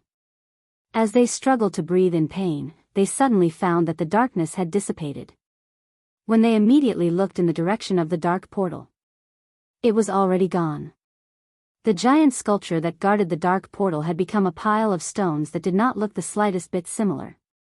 The three huge pillars that formed the frame of the portal, the three pillars that had witnessed the glory and greatness of the tribe, had also turned into rubble. There were no signs of Azeroth here. In the next moment, the entire world seemed to be screaming in the flames. The raging flames spread even further with the wind. Most of the land collapsed, and the huge impact crushed the entire land into broken waves that stacked up layer by layer. Every beastman next to the dark door was engulfed by that world-shaking explosion. Chapter 708. Zul. The call was full of mockery. It woke up the strongest orc warlock, the great chief of the tribe. Ah! The moment he regained consciousness, Zul screamed like a little girl who had been bullied. Of course, his screams were very unpleasant to hear. At the same time, all of his senses were filled with a strange feeling of nothingness. It was the feeling of his entire body floating in the weightless void. Zul squeezed his eyes shut, hoping to dispel the feeling that was enough to make him crazy. However, it was of no use. The howl from the depths of his soul kept eroding his consciousness. In the hypnotic repetition of the single sound, he once again heard the voice that made him extremely uncomfortable. Zul. He widened his eyes and looked around. Not far away, in the strange whirlpool of light and shadow, he saw something. It was the existence that imprisoned him here. Zul. The call of his name once again resounded in this dark space of nothingness. Zul felt that there was a bigger and darker shadow shrouding him. He looked up and saw the true face of the shadow that terrified him. It was a huge creature wearing blood-red armor. This creature's facial features were very similar to the Draenei that Zul had ordered to be slaughtered, but his face was bright red. There were two short curved horns on his tall temples, and he had a beard on his chin. Two tentacle-like things protruded from the bottom of his mouth. A few earrings shone, and his eyes flashed with a deep yellow light. Almost through the connection of their souls, Zul immediately knew the identity of this mysterious existence. Yes, it was Jaden who had tricked his soul through a blood contract. In theory, this was the master that he had to serve for eternity. My lord. Zul gasped. Although his limbs were still imprisoned, he tried his best to bow to the other party. Ah. Zul, my little servant who is not pious enough. Jaden, the demon commander of the Burning Legion, replied with a grin. Do you think that I have forgotten about you? No, my lord, of course not. In fact, Zul did hope that Jaden would let him go like a fart, and then completely forget about him. Unfortunately, that didn't seem to be the case. You useless fellow, you ignored my orders and gave up on leading the orcs to attack Azeroth. He couldn't even bring a bomb into Karazhan.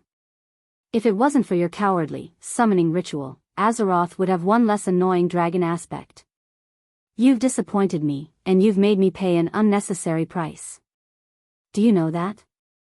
The demon commander laughed, and his ear-piercing voice sent chills down one's spine. No, master, I can make up for everything. Nah, Zol hurriedly changed his words. No, I've lost my patience with you. Now, it's time for you to pay for your failure. No, no, no, no.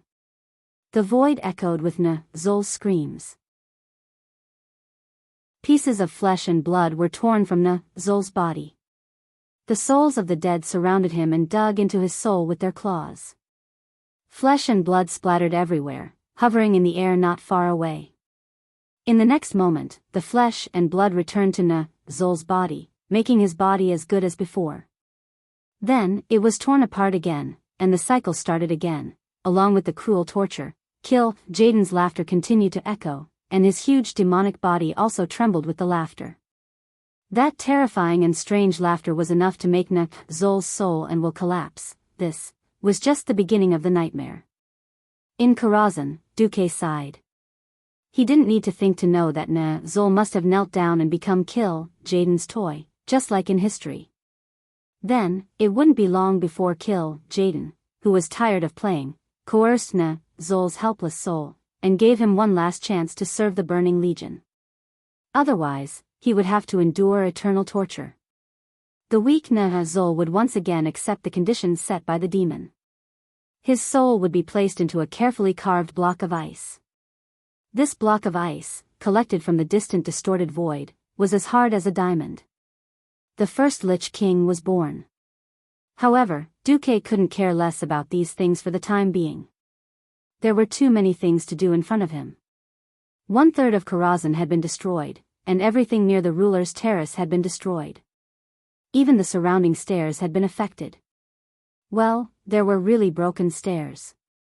The entire Karazhan Mage Tower was covered with shocking cracks, as if it had experienced a terrible earthquake.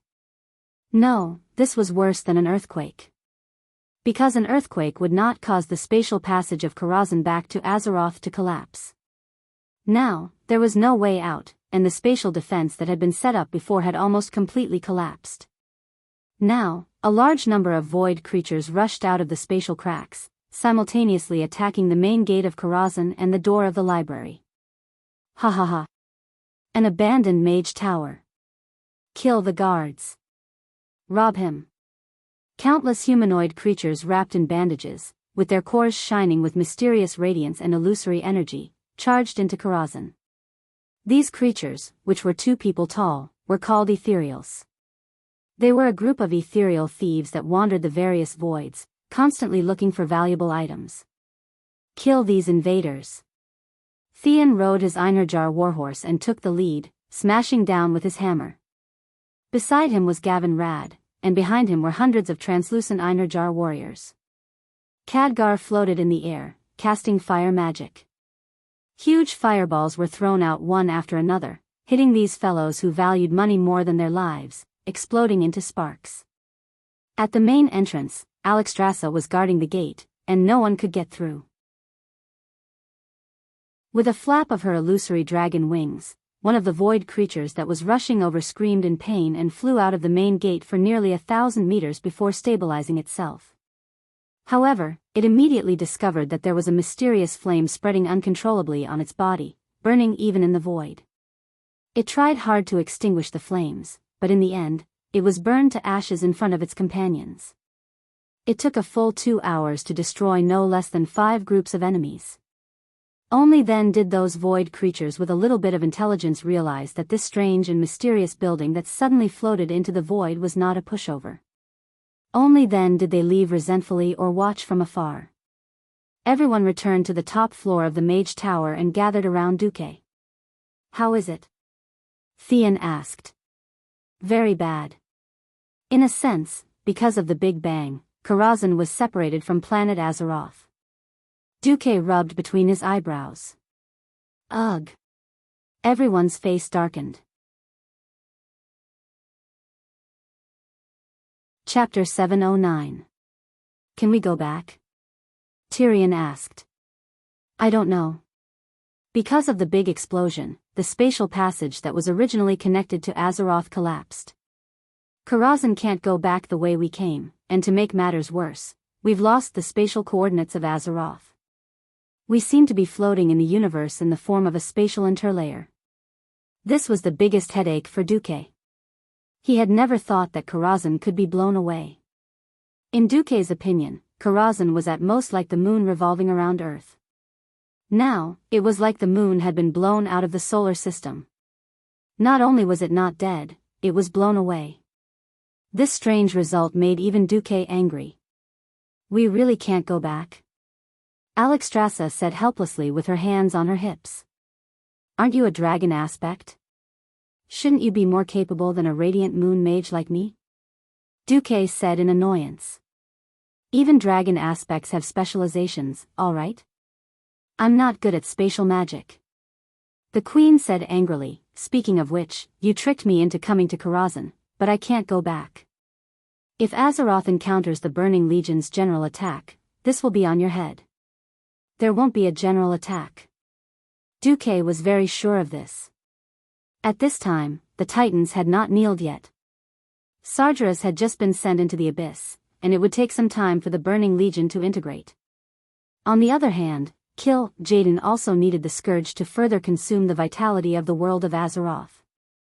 However, before taking care of Azeroth, it seemed that he had to take care of himself first. Duque was speechless. Secretly, he had the system elf scan the situation of all of Karazhan. Not only was there a loss, but there was also oxygen. He didn't know if this counted as flying into outer space. If Karazhan became a real spaceship, then it would be terrible. Even if there were only 5 people and 1 dragon in all of Karazhan, and the oxygen consumption might not be high, once the oxygen was used up, no matter how powerful you were, you would still die. Host, Karazhan seems to still be able to get oxygen through some spatial cracks. According to calculations, it is not a problem to support the daily oxygen supply of 100 people. But the Karazhan seemed to be trapped.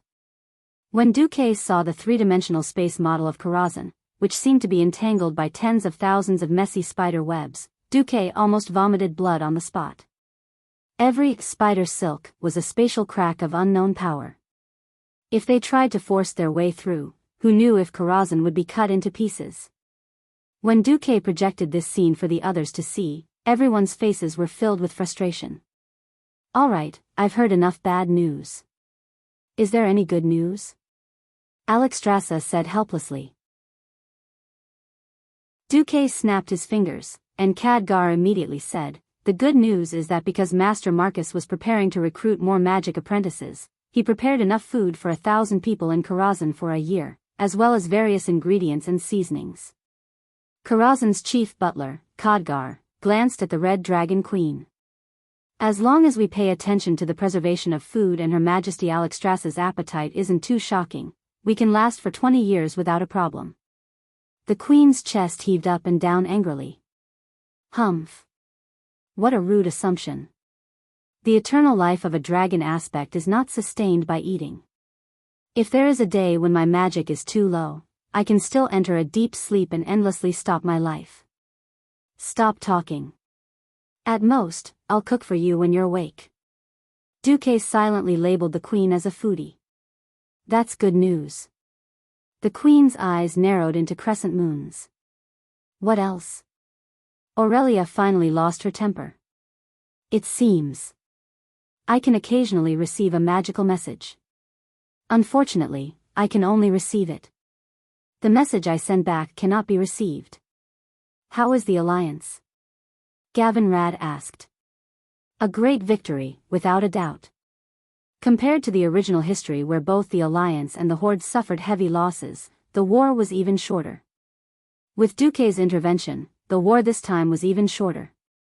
The aftermath of the explosion still spread through the dark portal to the blasted land, but it was really only at the level of aftermath. The scorching air that flowed out of the spatial rift that had not completely closed, together with the moderate shock wave of the explosion, scattered the orc army near the dark portal. Many of the beast men closest to the door of darkness were even blown away by the wind. However, this gave the Alliance a perfect opportunity to launch a surprise attack. Muradin was astonishingly bold. He directly pushed a large number of mortar teams to the vicinity of the dark portal as the dividing line between the north and south. This allowed the shells to hit the orc camp behind the dark portal without any hindrance. Encountering the moderate explosion of the dark portal and the collapse of the dark portal itself, all the orcs were suddenly exposed to the Alliance's artillery range. The shells could even pass through the ruins of the Horde camp and land on the southernmost cliff of the blasted land. Under Duque's guidance, the Alliance had long learned what creeping barrage and infantry artillery coordination was. This tactic was only developed during the Second World War on Earth, and it had epoch-making significance for the current Azeroth. The continuous bombardment caused the beast men to be completely stunned. Many orcs even thought that the explosions of the dark portal had never stopped. Every place plowed by the shells would be attacked by Haas or Turalian's cavalry in less than 30 seconds. The Alliance used their high-speed advance in coordination with the bombardment. Just 6,000 cavalry had disrupted nearly 50,000 orc infantry. Looking at the ruins of the dark portal that had disappeared into the blasted land, there was no more hesitation. Anduin had perfectly pressed all the reserves in one go. He had fought a textbook super victory. The chief of the Blood Ring clan, Kilrog Deadeye, had been killed by Daneth Trollbane. The chief of the Bone Chewer clan, Harkin Skullbreaker, had been killed by Haas. The chief of the first generation of Death Knights, Tyran Gorfiend, had been destroyed by Turalian's Holy Light. This battle could be said to have wiped out the last essence of the Horde. However, after this battle, the Alliance was not in the mood to celebrate. Because the news came that Karazhan had disappeared. The founder of the Alliance, the greatest and wisest hero in the history of the Alliance, Duke Marcus, had disappeared. Even if Antonidas, Krasis, and the others searched and calculated like crazy, they could only deduce the horrifying answer that Karazhan had been destroyed in the vortex of space. No one was willing to believe that Duque, who seemed to be unkillable and had survived crisis after crisis, would fall because of the explosion of the dark portal. It was a pity. A week had passed. A month had passed. A whole year had passed. The Alliance had no choice but to declare Duque, Theon, Gavin Rad, Aurelia, and Sasha as missing in action. 3 years later, King Valley of Stormwind City erected a statue of them. They were known as the 5 Heroes of Karazhan.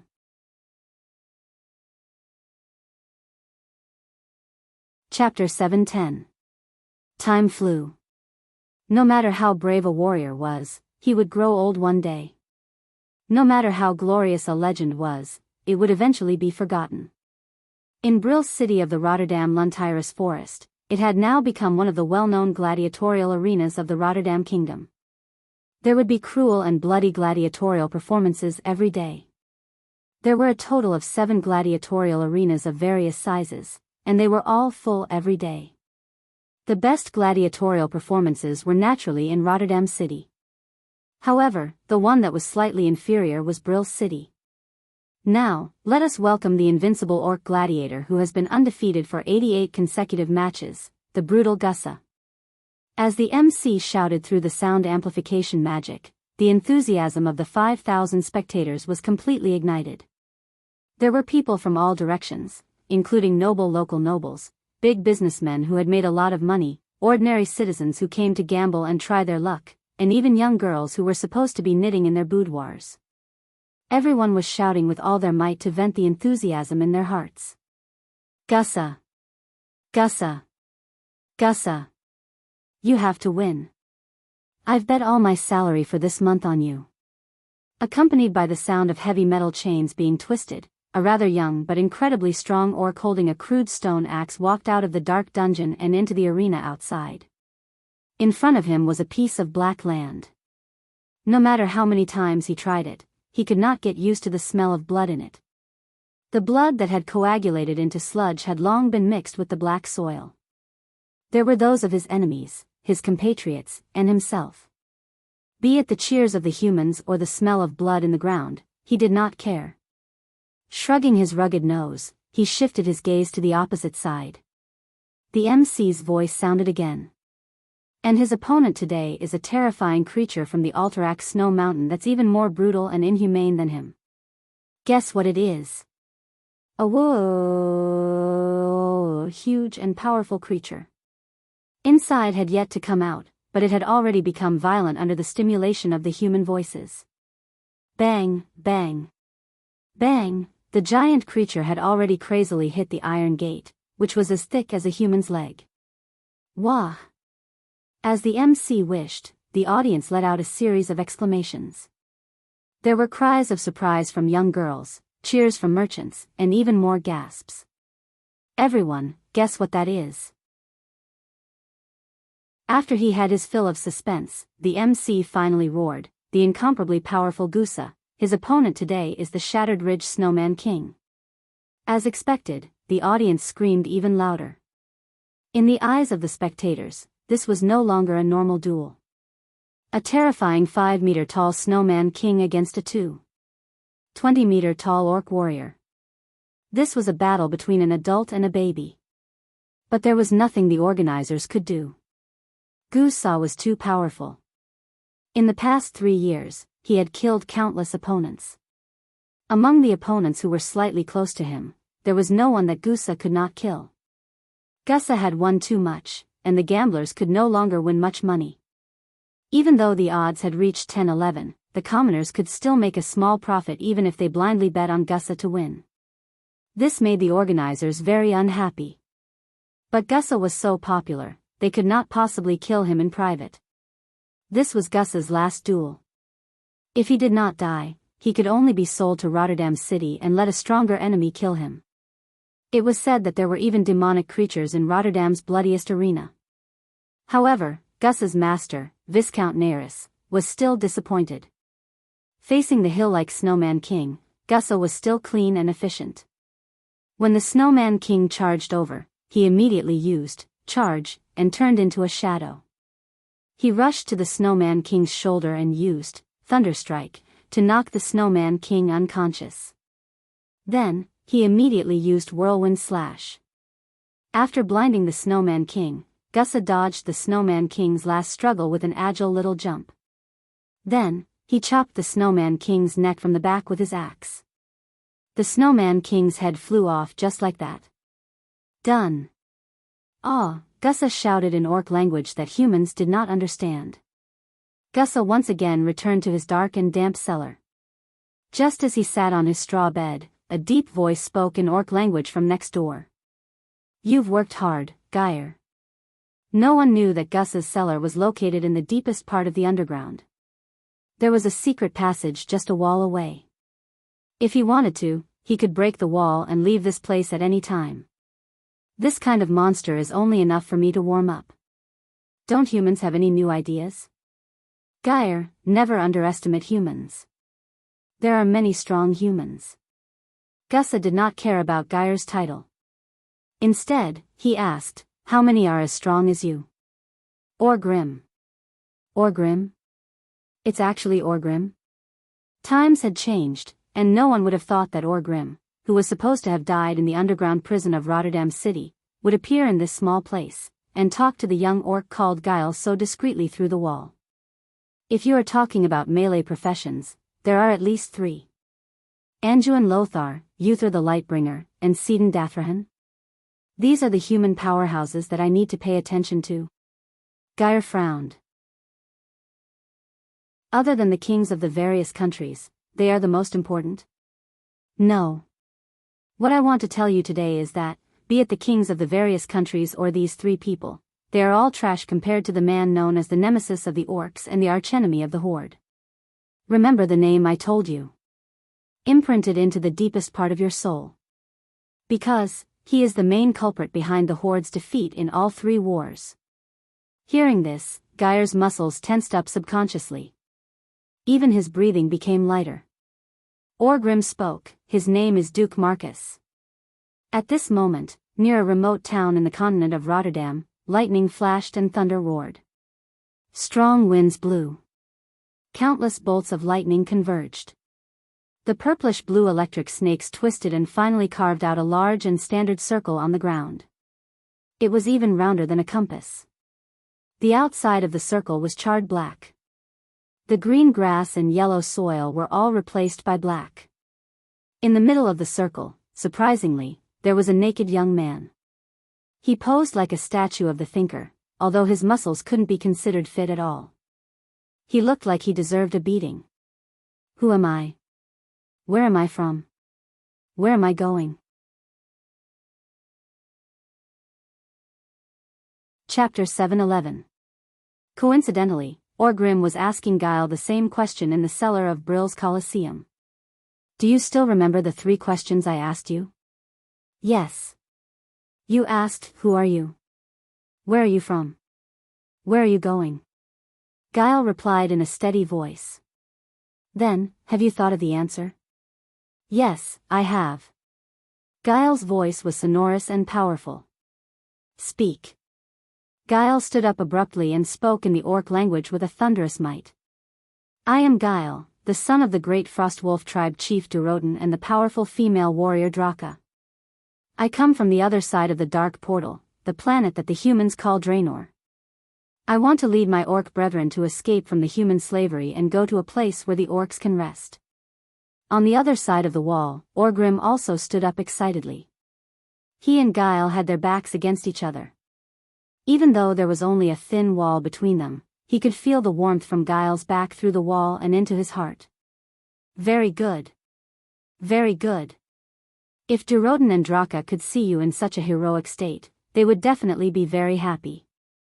Orgrim was very pleased. Does my answer have anything to do with that Duke Marcus you mentioned? If he's such an important person, why haven't I heard of his name in all my years in Lordaeron? Because his name is a taboo in Lordaeron. Orgrim spent a whole hour explaining how Duque had used a series of methods to destroy the Horde's attack, as well as the relationship between the Alliance and Lordaeron, as well as the relationship between Duque and King Tyrrhenus. Guile frowned. If this Duque is really so terrifying, then he will indeed be the biggest obstacle to our tribe's rebirth. But didn't you say that he's been missing for 10 years, and the Alliance has marked him as a dead man? Why do we still have to worry about him? Orgrim sighed. Some people are still alive, but he's already dead. Like Tyrrhena's Menethil. I can even deal with an old fool like him. However, there is a type of person who is more terrifying in death than in life. This type of person is Duke Marcus. Orgrim's gaze seemed to pierce through the dark tunnel, through the boundless sky, back to the glorious days of war. After a long time, he said, if it's just Rotterdam, we only need to rescue our compatriots. We alone are enough to overthrow this country. However, things were different with the addition of the Eastern Kingdom. That is a completely different, higher-level world. A higher level? Have you ever seen a sailboat on Lordimir Lake? Yes. Do you know that the southern continent is using steam ships with smoke coming out from the top of the ship? Do you know that the southern continent can transport 10,000 soldiers at a speed faster than a horse for 1,000 miles in a day and a night? Do you know that humans can make 1,000 of the sharpest swords in an hour? And those cannons that can destroy a small mountain. Guile fell silent. This is the new thing that the man named Duke Marcus has brought to the world of Azeroth. Orgrim looked dispirited. My body is not old, but my brain can no longer keep up with the new things. I only know that if we fight for freedom in the old ways, it will only bring true destruction to the orcs and the Horde. So, I put my hope in you, the person that the shaman prophesied. I hope that you can lead the orcs out of this cruel fate. I will. Guile said without hesitation. Do you have any other suggestions? Do in the main what you think. My last suggestion came from the shaman who persuaded me to protect you. He hoped that you would change your name to Thrall on the day of your rebellion. Thrall? Guile was confused. That was the name my subordinates gave you when they transferred you out of another slave camp. It was the name given to you by Lord Blackmore of Gerton. Why do I have to use the name given to me by a human slave master? Guile was filled with indescribable anger. Because this is a name of destiny. It represents the knowledge you have learned from humans, your integration with human culture, and your true destiny. Orgrim's voice became very solemn. Believe in the Lord. If not for his great sacrifice, you would have been killed by the assassins sent by Duque 13 years ago. Only by returning to destiny will the God of destiny protect you. All right, I agree. From today onwards, my name is Thrall.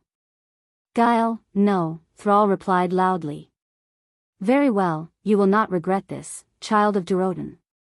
I will leave the rest to you. Yes, orcs will never be slaves. Thrall gripped his axe tightly. At the same time, the young man who appeared in the lightning looked like he was in pain. He stood up with difficulty. F***CK, I've actually become Arnold Schwarzenegger. The young man looked around. Sigh, luckily there is no one around. Otherwise, I would definitely be treated as a pervert. As soon as he tried to move, his first movement made him stagger and he almost fell. It was obvious that he was not used to his body. My body. He looked down. His sword was still there. Even without testing, he knew it was normal. Damn, the wind blew the eggs cold. Since it was functioning normally, the other tests could be ignored. No. Pft. After checking again and again, he finally confirmed that his body was intact. He was surprised and happy. After suffering for so long, he had finally returned to Azeroth. Even though he had been through countless dangers and seen countless storms, he could not help but feel a little excited. Finally, he took a deep breath and shouted, "Ha ha ha! Azeroth! I, Duhan-san, have returned to harm you." For a moment, the sky was filled with lightning and thunder. It was as if Azeroth could not wait to strike this scourge down. I must be joking. This is actually the aftermath of teleportation. Aftermath. Yes. He was the handsome duke that everyone hated, flowers withered at the sight of him, and cars had flat tires at the sight of him. Taking a deep breath of the fresh air of Azeroth, Duque, who had experienced the cruelty of long-distance teleportation across the universe, finally realized his current situation. Damn, a lot of my magic circuits have been burned. F***CK, my storage bag is finished. Damn, I'm still naked. No, before thinking about that, I need to wash the dust off my body. It's so uncomfortable. Duque, who did not dare to use magic for the time being, ran to a nearby stream to take a bath. Just as Duque was washing up, a soft sound suddenly came from behind. Duque turned around and saw a girl looking at him in shock. The next moment, Duque complained, "Why are you peeping at me while I'm bathing?"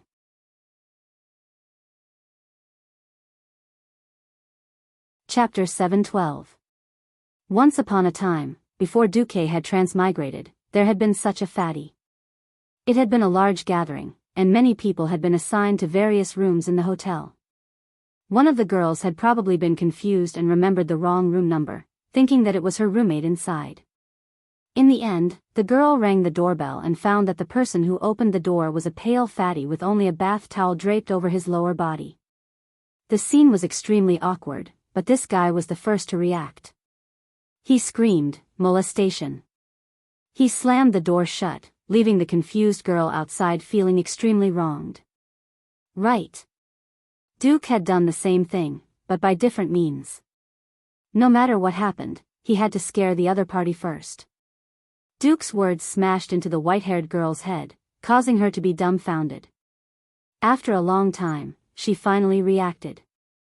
You, after saying, "you," 3 times, she could not continue. The girl was obviously very pure, but she already looked like she was about to cry. Seeing this, Duque could not bear to see her like this. "Sorry, I was just joking." Duque's dog eyes unexpectedly saw this girl wearing a red priest's robe. It was summer, and her legs were very white. "Where are you looking?" The girl suddenly became alert and raised the staff in her hand. That's right, this was a naked man. What if he went berserk? No, no, no, you misunderstood. I saw that your clothes are very familiar. Are you from the Scarlet Crusade? Duque was not sure, so he asked tentatively. It's the Scarlet Crusade. The girl corrected. Actually, I'm not a member of the army. I just borrowed clothes to wear. The pure young girl's true colors were immediately revealed. Although Scarlet Crusade and Scarlet Crusade only had a difference of one word, the meaning was very different. The former was a fanatical organization, while the latter only represented a legion of the Kingdom of Lordaeron. Duque instantly grasped the general timeline. Huh. Seems like it's not too late for me to roll back. Sorry. I'm from the mountains. I lost a bet and was thrown into the water by my buddy, then washed down the river. Can I ask, what time is it now? Which year? Looking at Duque, who was half submerged in the water and giving off a suspicious aura, the young lady gripped her staff tightly and took half a step back. Her eyes were filled with wariness and distrust. However, she still answered Duque. It's year 15 of the Dark Portal. You're currently near Terran Mill in the Hillsbrad Hills. Mr. Suspicious. Hey.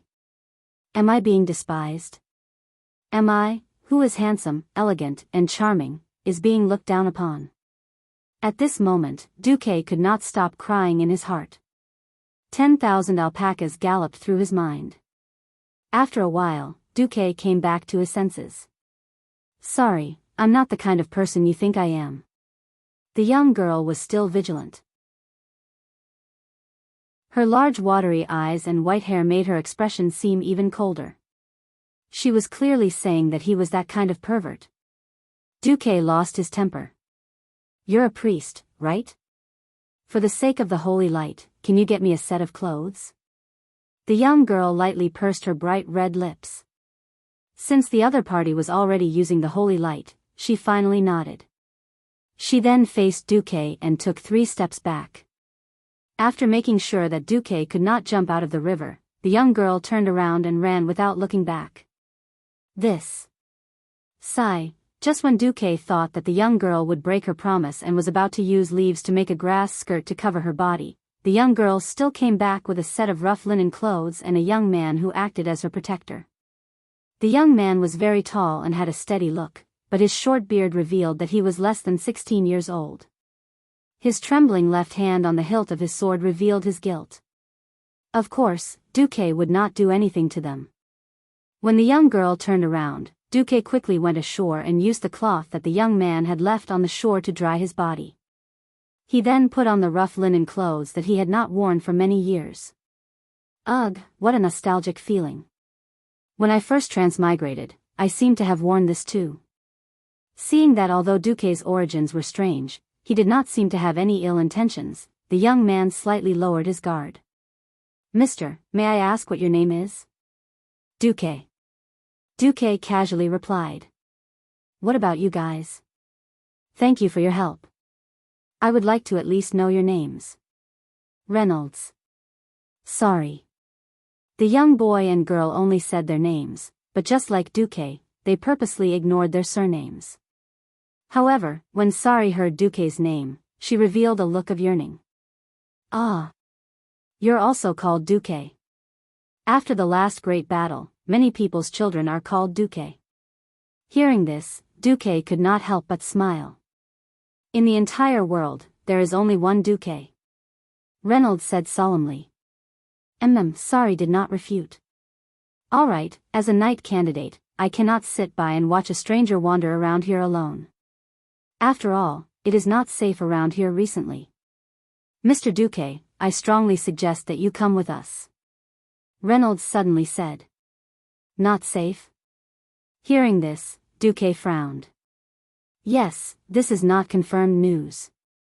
However, there have been many strange humanoid monsters recently. What kind of monsters are they? They look like humans, but they eat and bite people. They have dark gray skin. Duque's expression suddenly changed. Damn, the Scourge army has appeared. This is really bad news. Duque found that he could not determine what time it was. However, it was obvious that Zul had begun to exert his power as the Lich King. However, whether it was the cursing sect secretly stirring up trouble, or Arthas had already fallen, this was still unknown. Let's go. Bring me to Alexandros Mograine, or Alfreda Bendis. Duque's expression darkened. He turned around and walked away, not caring if the boy and girl followed him or not.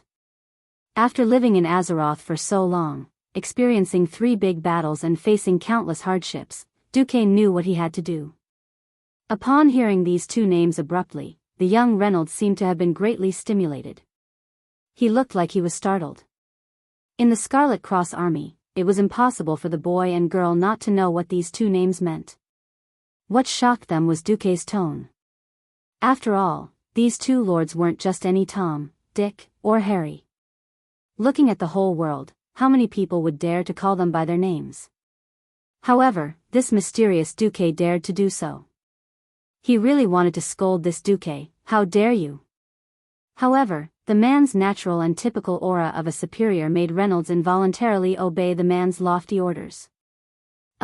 This way. Chapter 713. Walking on the narrow path in the forest, Duque had a lot on his mind. Yes. He had returned, but he was in a terrible state. Although he looked fine on the outside, he was the only one who knew how hard it had been to play interstellar travel. He was the first to come back. He had to do this.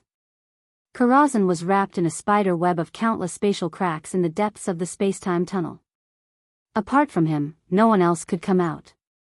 Although Alexstrasza could transform into human form, the amount of mana needed to teleport her was too great. Apart from her, no one else was good at magic. Although Khadgar was much stronger, the problem was that this ghost mage was almost an earthbound spirit, and it was difficult for him to leave Karazhan. In the end, after being trapped for too long, Duque still teleported back alone after preparing for a long time. It had been an extremely dangerous journey. Even with the help of the system elf, Duque had almost died in the void. After all, there were many times when one had to change directions at supersonic speeds 3 or 4 times in a second. This was really not something a human could do. But after returning, Duque had 2 serious problems. First, he had burned many magic circuits. Roughly speaking, his power had temporarily fallen to the level of an ordinary Radiant Moon mage. But if he was given some time to reorganize his magic circuits, it should not be a problem for him to rush back to the half-step breaking dawn he had once achieved in Karazhan. Second, the system elf seemed to have gone silent. No matter how he called out, there was no response. He did not know whether it was the solar storm or the influence of the spatial magnetic field, but the system elf was temporarily on its knees. Both greatly affected Duque's strength. As Duque walked, he asked Renaud about the current situation. Even though he had scared Renaud still tried to answer his questions carefully and selectively. Through Renaud, Duque at least learned a few important pieces of information. Over the past 10 years, Rotterdam had been constantly nibbling away at the original Alterac territory. Now, apart from South Shore, which had been upgraded to the South Sea city-state and gained autonomy, the rest of the territory basically belonged to Rotterdam. However, the shattered ridge that was originally part of Alterac Royal City was abandoned by the Rotterdam Kingdom due to the large number of snowmen occupying it and the fact that they had failed to clear it out many times. King Lang Rin was assassinated by an orc sword saint in the 8th year of the Dark Portal. Since then, Anjouan Lothar had been the regent to assist the young King William. However, in the past 2 years, Duke Bolvar for Dragon had been the regent due to Lothar's poor health. When he heard Reynolds say that the holy city of Stratholme was fine, Duque felt a little relieved. In that case, according to the original history, Arthas should not have fallen. If that was the case, the situation did not seem to be the worst. However, when Duque asked about Arthas' situation, Reynolds became even more vigilant. "Didn't you tell Sally that you were from the mountains? Why do you care so much about Arthas?" Duque felt wronged. Duque was rather speechless at the vigilance of this pair of underage boys and girls. Just as Duque was about to say something, the wind suddenly brought with it a terrible stench. Sally covered her mouth, and even Reynolds, who looked like a protector, had a hard time holding back the urge to vomit. It was the unique smell of a slaughterhouse, with a hint of disgusting sweetness. No, it was not the smell of fresh meat, but the stench of rotting corpses. It had been too long since Duque had smelled something like this. Only after burying corpses on the battlefield for a few days would there be such a smell. The rotting smell came from a house near the forest path. It was now very clear what had happened inside. Sally turned to Reynolds. Her face was pale but determined. "I have to go in and check. If there are dead souls inside that I need to expiate." Suddenly, along with the poisonous gas of death, a horrifying shriek filled the entire forest. Something pounced at them from inside and behind the house at an alarming speed. Without hesitation, Reynolds immediately pulled out the sword at his waist and pointed it at the intruder with a trembling sword tip. Following the light from the tip of the sword, Reynolds' eyes met a pair of pitch-black eye sockets. Reynolds, who had never been on a real battlefield, was shocked to find that he did not know how to react to this walking nightmare. It wore a tattered shirt and work clothes, holding a pitchfork as a weapon. It should have been a farmer in the past, but that was when it was alive. Right now, it was clearly a dead person. Grayish-green rotting flesh fell off its bones, and rotten fingers left filthy marks on the handle of the pitchfork. Black sticky liquid flowed out of the pustules. It howled, stinking saliva dripping from the corner of its black mouth. Sally cried out in alarm. This cry seemed to have frightened Reynolds. He was stunned for a moment, and almost couldn't raise his sword in time before he was stabbed by the pitchfork. Fortunately, his years of training had formed his body's combat instincts. He managed to knock the pitchfork out of the zombie's hand with his sharp sword, and then he swung his sword horizontally across the zombie's neck. The neck that had lost its tenacity gave Reynolds a disgusting feeling, as though he had cut a pile of rotten grass. Then, the filthy head flew into the air, and a stinking liquid sprayed out from the severed neck, splattering half of Reynolds' face. After losing its head, the thing fell flat on its back and never got up again. As a priest in training, Sally used a holy light spell. Even though she knocked down a zombie, it was replaced by even more zombies. This was far more than what the two of them could handle. "Sally, run!" Reynolds cried out in alarm. Even though his hands were trembling, he still chose to let the lady run first. At this moment, the two of them suddenly heard whooshing sounds. It was the sound of something breaking through the air.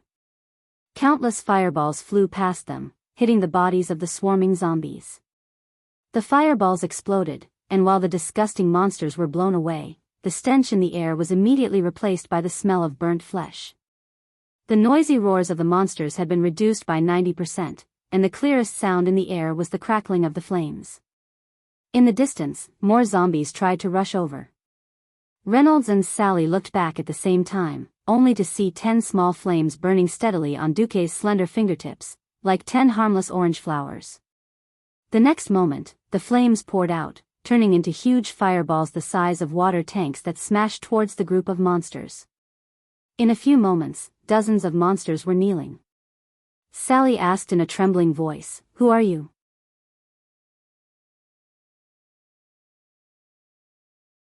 Chapter 7:14. This was not an ordinary fireball. It was summer, and an ordinary fireball could easily cause a forest fire. However, Duque's fireball was different. The fireball looked huge, and as soon as it hit, the zombies were instantly set ablaze. Even Reynolds and Sally, who were more than 10 meters away, subconsciously raised their hands to shield themselves from the scorching heat wave. Just this power alone was enough to be more powerful than any master mage they had ever seen. They wanted to observe Duque, the mysterious young mage, but the situation with the zombies quickly forced them to turn their attention. Originally, Reynolds wanted to finish them off with a sword, such as killing the zombies that were not completely destroyed by the flames and were still charging at them. Zombies did not feel pain. If they were really caught by a burning zombie, then the flames on their bodies would become a fatal weapon to kill Reynolds. However, Duque's fireball had unimaginable power. The flames quickly charred the zombies' muscles, turning them into human-shaped ashes. Strangely, before the zombies fell to the ground, the flames on their bodies would be extinguished. Soon, everything was silent. There were no unpleasant roars from the zombies, no twitching of the zombies, not even the sound of flames gnawing on corpses or wooden houses. The hot summer wind blew slowly, making a sigh in the forest. No matter who this mysterious young mage called Duque was, Reynolds and Sally were glad to see that the zombies were all burned to ashes. Duque did not answer Sally's question about who he was. He did not look good. He had thought that he had returned early. At least the Scourge army had not started to wreak havoc, so there should be no big problem. After all, Kel Thuzad had been tricked by Duque more than 10 years ago, and even his soul had been worn away by the holy light. Even if there was a cursing sect, they should not be too strong. Now, it did not seem to be the case. This was not the level of the cursing sect using human subjects for experiments. This should be considered the outbreak of the Scourge, even if it was only in the early stages. Suddenly, the sound of fierce fighting came with the wind. There were people being attacked.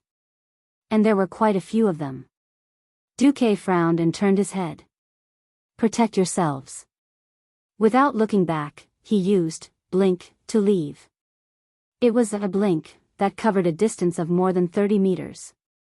When Duque reappeared 30 meters away, he seemed to curse, ran a few steps, and then, blink, again.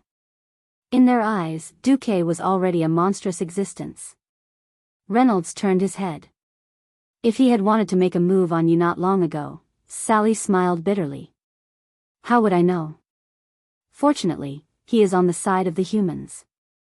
What do we do now? Sally said firmly, follow them. But we're not here to, we're just trainees. The order wasn't given to us, was it? As a believer of the holy light, I cannot allow myself to stand by and do nothing. Sally smiled, and her snow-white short hair gave off a kind of holiness that Reynolds had always been secretly fascinated by. Reynolds roughly wiped off the disgusting liquid that stuck to his body and sword, and ran in the direction that Duque disappeared in. It didn't take them long to reach their destination. It was a very tragic battlefield. On the main road, there were at least hundreds of zombies surrounding a carriage. The carriage should belong to a high noble, because other than high nobles, no one would have more than 30 guards and a magician as a bodyguard. This team of guards looked well trained, but the difference in strength between them and the enemy was too great. If it wasn't for the huge fireballs that kept shooting out from the carriage, the pitiful circular formation of the guards would have been broken long ago. Even so, looking at the huge crisscrossing claw marks on the carriage, one could tell that the line of defense of the carriage had actually been broken. A chill rose from Reynolds' tailbone to his head. Damn it. This is the main road that connects the Dalajan and Torrential Fortress. I just passed by here yesterday. When did there become so many living dead? The only fortunate thing was that with Duke's arrival, the situation of the caravan being besieged had changed greatly. 3 fire walls rose outside the carriage, and every zombie that dared to rush into the fire walls would be burned to ashes within a few steps, turning into a pile of black charcoal. Even though the zombies were still charging at the carriage, the guards of the carriage let out a sigh of relief when an advanced magician came to their rescue. Standing on the hill, Duque flicked his fingers continuously, and fireballs rained down on the group of zombies. Each fireball was just right, and several zombies were instantly smashed into pieces. After a few minutes, the world was quiet. After the fire walls were down, 2 of the surviving guards walked over, as if they wanted to thank Duque. However, Duque used flash, bypassed the 2 guards, and went straight to the front of the carriage. His sudden action caused the guards to be on their guard. These days, the world was not fair. Not everyone who would stand by and watch someone die was a scoundrel. Not everyone who saved you must be a saint. The remaining guards did not raise their swords, but each of them looked at Duque with vigilance. Although these faces were young, and none of them were middle-aged, their calm aura told Duque that each of them had been on the battlefield and seen blood. This. Sir Magician. Seeing Duque's linen clothes, the leader of the guards could not associate Duque with those noble magicians who wore luxurious magician robes. Unfortunately, Duque's powerful magic was an indisputable fact. Therefore, the leader of the guards tried to use more respectful and tactful words. Duque was very excited. Yes. That's right. It had been 10 years since he left the world of Azeroth. Although 10 years could not be said to have changed the world, many things had changed greatly. For example, the death of King Lang. He did not know how many traces he had left in this world.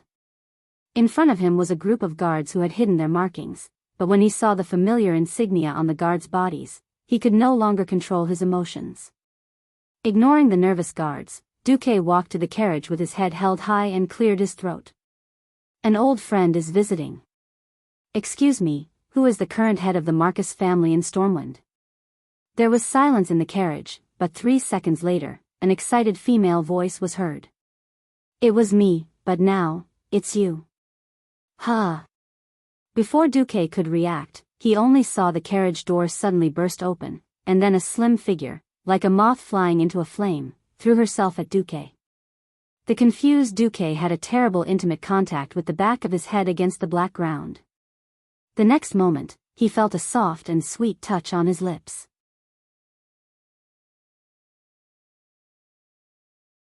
Chapter 7:15. This was a bloody battlefield that had just been visited by death and evil. This was a horrifying place with countless corpses. But it was in such an unnatural place that the guards realized that their goddess, for the first time, was like an ordinary woman who had fallen into the mortal world. 10 years ago, when Alterac was swept by the flames of war, even the king was humiliated, and the country was annexed, when they lost their parents, lost their loved ones, lost a shelter, and were about to starve to death on the streets. It was this holy girl who was like a goddess who saved their lives and souls. Gave them food. Gave them warmth. Gave them life and a future. This was not an unconditional redemption, and they had to give up their future for it. They were willing to accept it, because without the present, there would be no future. They quietly received the strictest training, and endured the torment that ordinary children had never experienced, all for the sake of protecting this woman who was not much older than them, but had saved them. In their hearts, this noble lady was their goddess. They watched her manage such a large territory, watched her lead the people, and brought life back to the land that had been destroyed by the flames of war. But they had never seen her, who was as beautiful as a goddess, truly smile at any man. Countless nobles had proposed to her, and even Prince Stromgard had once favored her, but without exception, all of them had been firmly rejected. In the face of any man's ambiguous invitation, she would become the most unreasonable ice goddess. That was good. It was as if an extraordinary woman like her should not be owned by any ordinary man. The young guards looked at her with longing in their eyes as they quietly stood guard by her side. 10 years. She had never had any scandals. She was a mage, but she was more like a saint than any female priest in the Church of Holy Light. It was precisely because of this that she abruptly, without any warning, threw herself at the man in coarse linen clothes, and unreservedly offered her own passionate kiss. Mm. Mm. Ah. Their tongues intertwined passionately. The guards were stunned, but at the same time, they found it hard to believe that their goddess had fallen in love with a hero who had saved her. Duque, who was at the bottom, almost suffocated. The strong love from her made him intoxicated, but also made him embarrassed. She had no intention of stopping, and Duque had to pat her back a few times. No response. He pretended not to feel it. Continue to attack. That lilac tongue continued to attack the city and sweep the ground. There were a few more claps, accompanied by the sound of a serious cough. She finally propped herself up reluctantly and saw the continuous silver thread between their lips and tongues. Both of them blushed a little. Damn it. You don't have to do this. Lucia. Duque had an awkward expression on his face. That's right.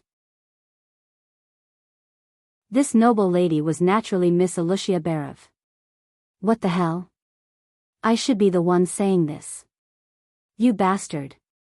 I've been gone for 10 years. Elucia's face was full of resentment.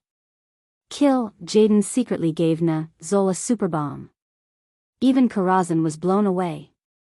Duque said innocently. I know it's not your fault. Elucia's waterfall-like soft black hair fell on Duque's cheek, tickling Duque. At this point, Elucia's voice suddenly became smaller. It was a mosquito's hum that only Duque could hear. You promised to give me a coming-of-age ceremony, but you're 10 years late. This is the truth. Duque was speechless. Because she was kneeling, her neckline hung down. At this angle, Elucia's mature female body was almost completely exposed. She was obviously so shy that she was about to explode. Her pretty face and neck were covered in crimson, but Elucia did not adjust her posture. She wanted Duque to see to his heart's content. She had indeed grown. The once unripe fruit had become a ripe peach. It was obvious that Elucia had been working out. That was not the healthy figure that a female magician should have. And because Elucia had eternal life, her body's age would forever be solidified when she was young, Duque swallowed his saliva. At this time, Reynolds and Sally, who were not far away, were completely dumbfounded. Reynolds said, that seems to be Marchioness Elucia Barov of Stormwind? What a beautiful person. How did she get together with Duque? Oh my God. They kissed. Sally held her face in her hands. She knew that her face was burning. Girls love heroes. The scene in front of them was a hero saving a damsel in distress, followed by a beauty falling in love with him. This was the template of a night novel. The corner of Reynolds' mouth twitched. He was a little unconvinced, but he could not be unconvinced. With such a large number of zombies in front of him, he would die of exhaustion if he just stood still and let him cut them down. They were not like mages, who could throw a bunch of fireballs and the world would be peaceful. He had also thought too highly of mages. Only Duque could be so awesome, and a half-crippled Duque at that. On the other side, although Duque was very happy that Elucia still loved him and waited for him for a full 10 years, he still did not forget the urgency of the situation. Let's put it aside for now. We still have a long way to go. Hearing the words, we still have a long way to go, Elucia's face became even redder. Elucia, tell me first, what happened? When did these zombies appear? What's the situation in the various countries now? Duque asked quickly. Elucia hurriedly stood up. She quickly combed her beautiful black hair. In just 3 short seconds, she had once again entered the role of the strong woman who replaced Duque to control the Marcus family. The appearance of zombies happened last summer in July. At that time, it was only an isolated case. Lordaeron strongly condemned it, saying that it was the result of the Dalajan's forbidden experiments. After all, 10 years ago, small undead creatures such as rabbits began to appear near the Dalajan. Even though they claimed that they had all been killed at that time. Damn, it was Kel Thuzad's fault. Elucia continued, I have been paying attention to the situation here according to your instructions. South Shore is also a spy that we left behind. This time, I came here to deal with the unstable orcs. There is evidence that the orc slaves are organizing a riot. Duque was stunned. What the hell? The Scourge army was about to move. Why did the orcs suddenly start a slave uprising? Wouldn't that mean that Thrall was going to make an appearance? The Scarlet Cross army was specially mobilized. If it wasn't for such a major event, Tyrenas would not want to let Lordaeron's signature army leave Lordaeron when the prince returns in triumph. Wait. Duke suddenly had an ominous feeling that something bad was about to happen.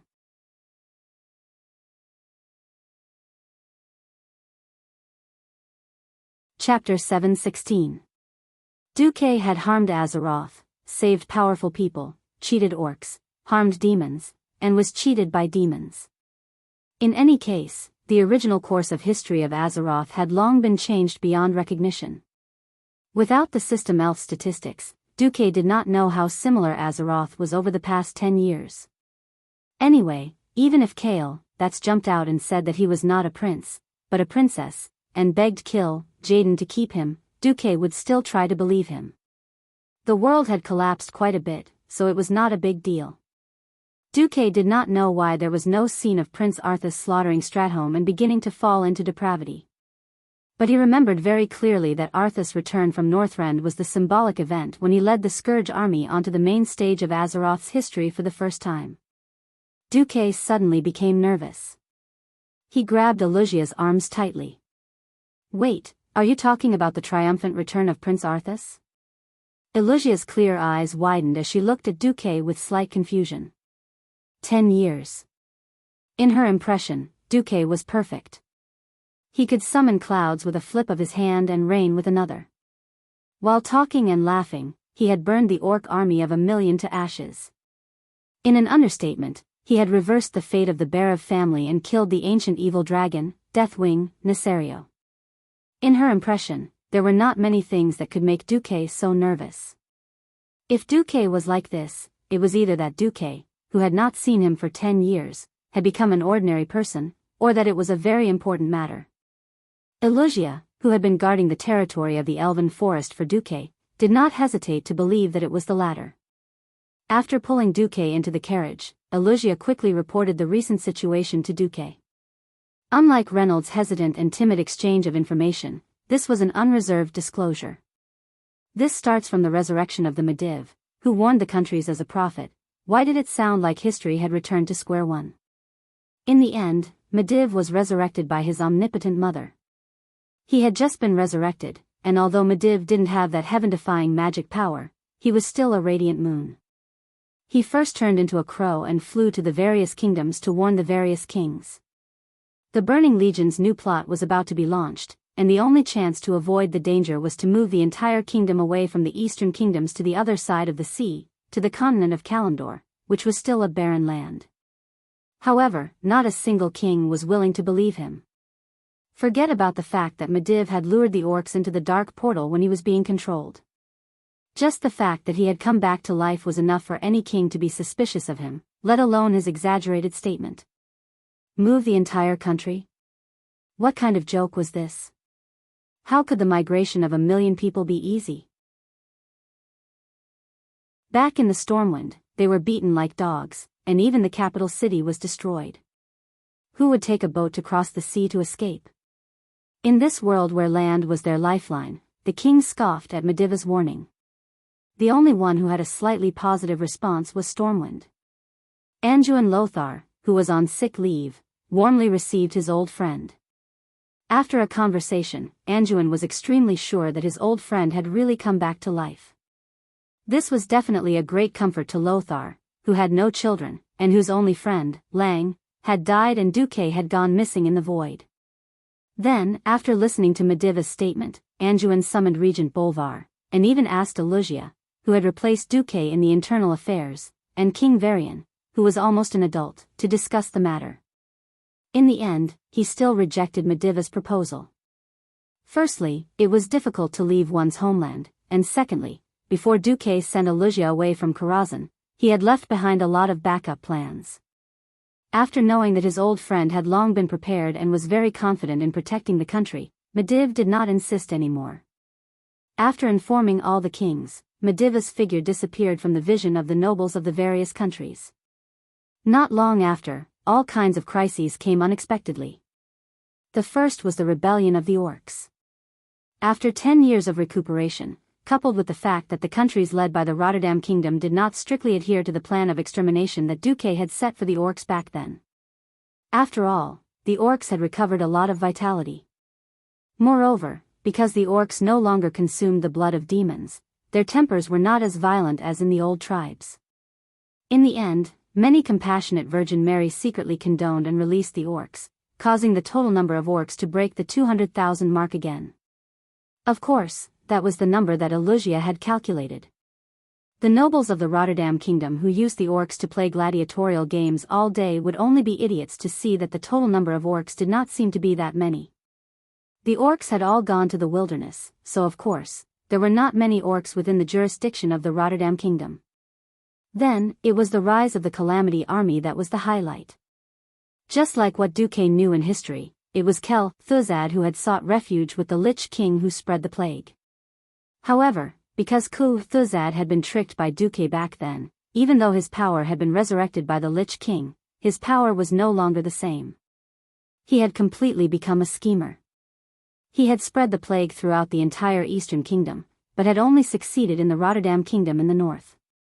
It was not that his subordinates from the cursing sect had not tried to poison within the borders of Stormwind. Unfortunately, a set of health and epidemic prevention system that he did not understand at all caused his people to show their true colors easily. Following Duque's teachings, Elusia directly asked her subordinates to use the holy light to interrogate the human traitors who had sought refuge with the Calamity Army. The plague raged within the borders of the Rotterdam Kingdom as expected, and because of Duque's other backup plan, the entire Stratholme was strictly guarded. As a result, no residents were infected, and there was no massacre of the city that should have happened in history. However, fate seemed to be mocking Duque. Duque had arranged everything 10 years in advance, but he was tricked by the River of Fate, which secretly took a turn and circled back to the starting point. What? Arthas burned an orphanage and burned hundreds of infected children to death? Duque was silent. This could not be said to be Arthas's fault. Arthas was originally a good young man who loved his people and believed in the holy light. Unfortunately, he had been chosen by N-Zul. Needless to say, N-Zul was most likely played to death by Kill Jaden, leaving only his soul in the ice, and then he promised to work for the Burning Legion. N-Zul did not think that the treacherous Kill Jaden would fulfill his original promise. He knew that once the mission was completed, he would lose his value and be abandoned by the Burning Legion.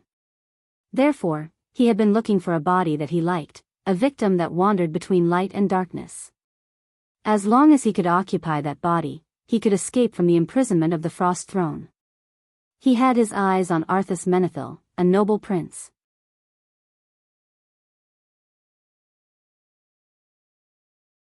Chapter 7:17.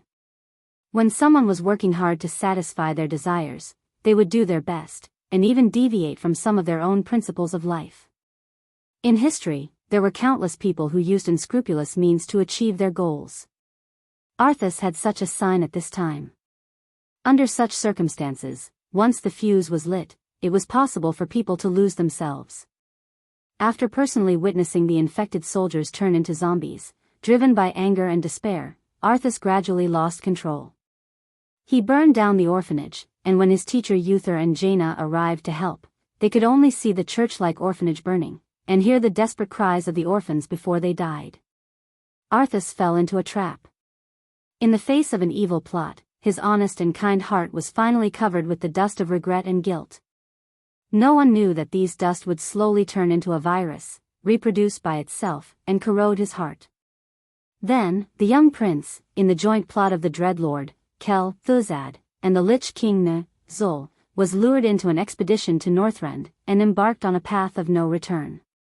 And his return meant that he had embarked on the path of a death knight. In the carriage, after listening to Elusia's report, Duque was speechless for a long time. If he had been in Azeroth, naturally, there would not have been the fall of Arthas. Unfortunately, he was blown away. Holding Elusia's soft and boneless hand, Duque sighed. When did Arthas' return happen? 3 days ago. However, in the last 3 days, we have lost contact with Lordaeron City, and no one has any news about Lordaeron City. Elusia's answer made Duque's heart sink. Was it still a step too late? Yes. Too late.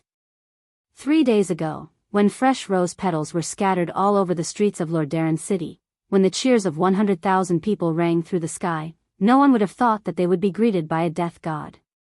Arthas killed the mastermind of the plague, Kel Thuzad, beheaded the Dreadlord Mal Ganis, went on an expedition to Northrend, killed the mastermind who created the undead, and returned with a runic sword called Frostmourne. What a great achievement this was. What a divine miracle it was.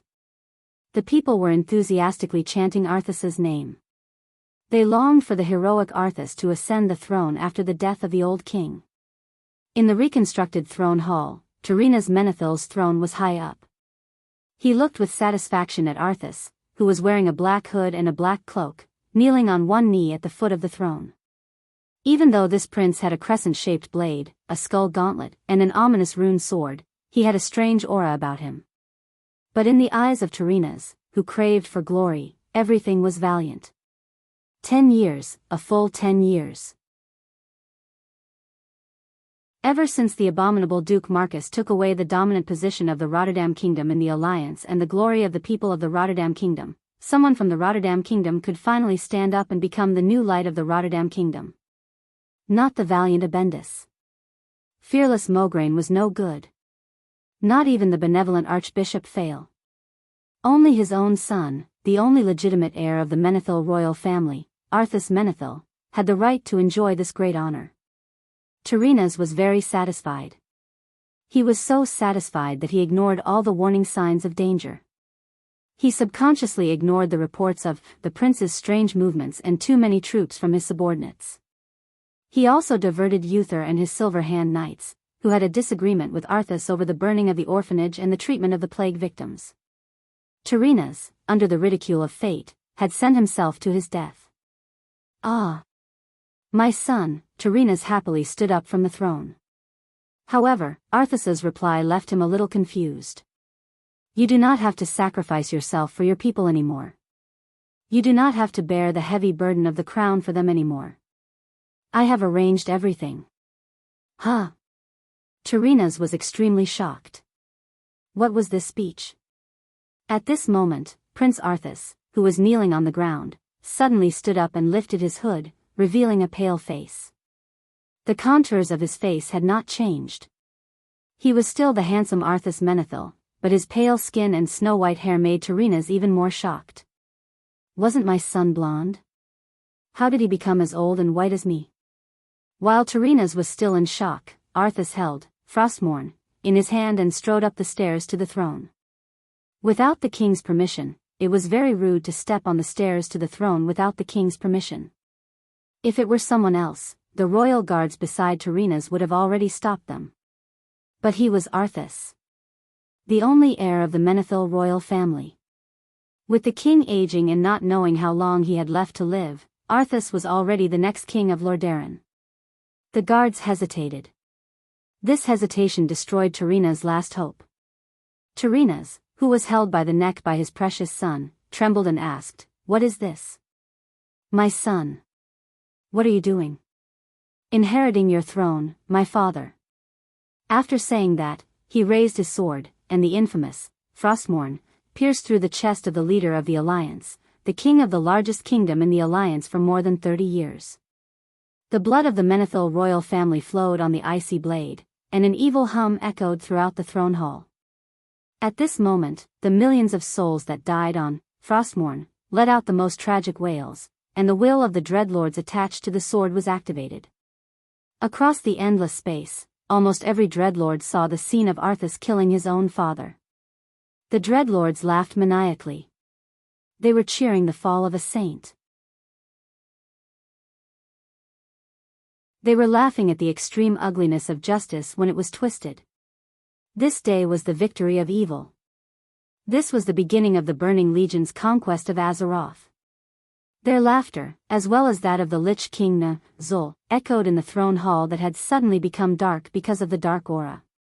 The Death Knight Arthas did not notice, and his desolate voice echoed throughout the entire city. This kingdom is going to be destroyed. From the ruins, a new ruling order will be born. It will shake the foundations of everything in this world. Following the prince's declaration, all the magic circles in Lordaeron automatically activated, and powerful undying from Northrend poured out.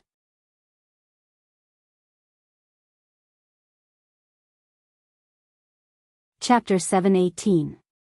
The ancient city of Rotterdam had been plunged into war for the second time ever since it was built. However, this time, Duque did not lead the army to rescue them. Due to the suppression of the Orc uprising a while ago, Rotterdam had sent almost all its combat troops. And because of the conflict between Uther and Arthas, the Silver Hand was also sent to Andoril, which was hundreds of kilometers away. The rest were all third-rate troops, and they were ambushed by their own people. The people of Rotterdam were stunned.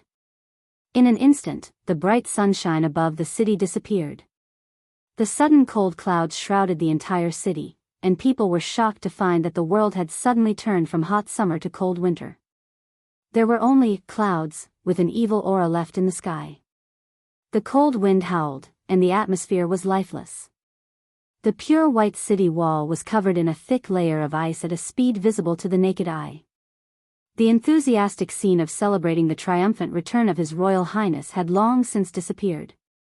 This was because the screams that rose and fell throughout the entire city had caused the people to fall into panic, and the screams were becoming more and more frequent. Ah, monsters! City guards! Where are the city guards? Mom, I'm so scared. It was a mess everywhere, and the places a little further away from the city were dead. This was not an adjective, because everyone on the city walls and outside the city gates was dead. It was hard to guard against a thief in one's own house. As the only heir of the kingdom, there was nothing to hide from Arthas. In fact, the old king had been holding on to power in recent years, and there were still many things that he had begun to reveal to Arthas. Everything became the best nourishment for this feast of slaughter. The Undying, a terrifying existence from the Northrend icefield. They were fearless, ruthless, and did not need to breathe. They constantly created death, causing all lives to fall into the embrace of the Grim Reaper. Then, they would immediately make the people who had just become dead stand up shakily, raise their knives, and slash at their comrades. All of a sudden, they went from the height of summer to a seemingly endless winter.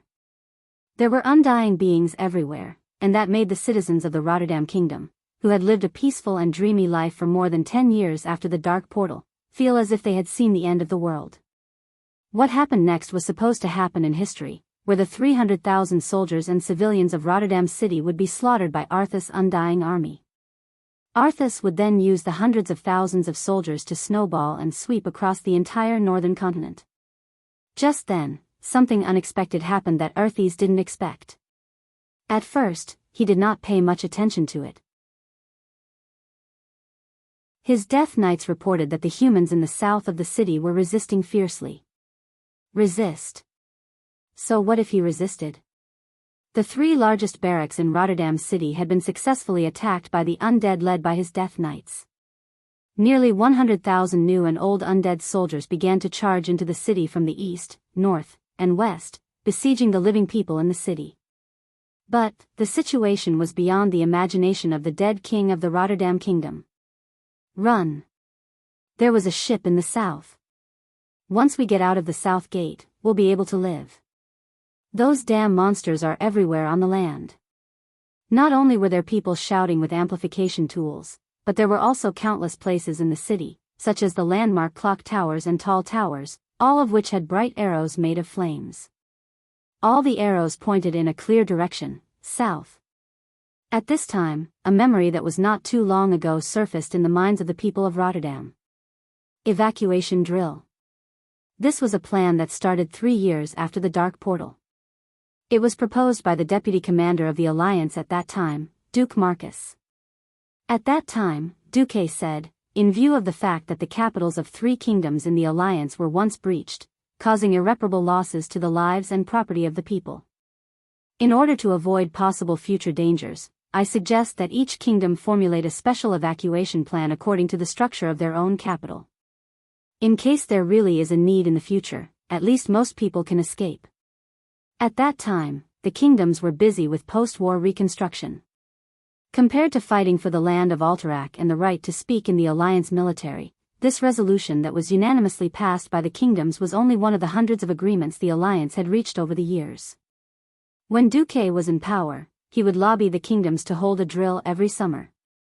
In the first 3 or 4 years after Duque disappeared, the kingdoms still held evacuation drills. After a long period of peace, the nobles of the kingdoms also became lazy.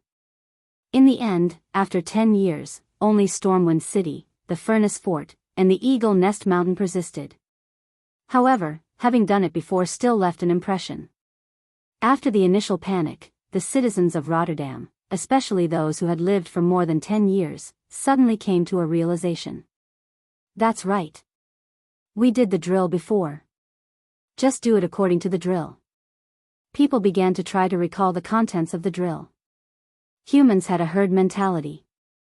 When the first person followed the drill and ran towards the south of the city according to the direction indicated by the flaming arrow, more people immediately followed.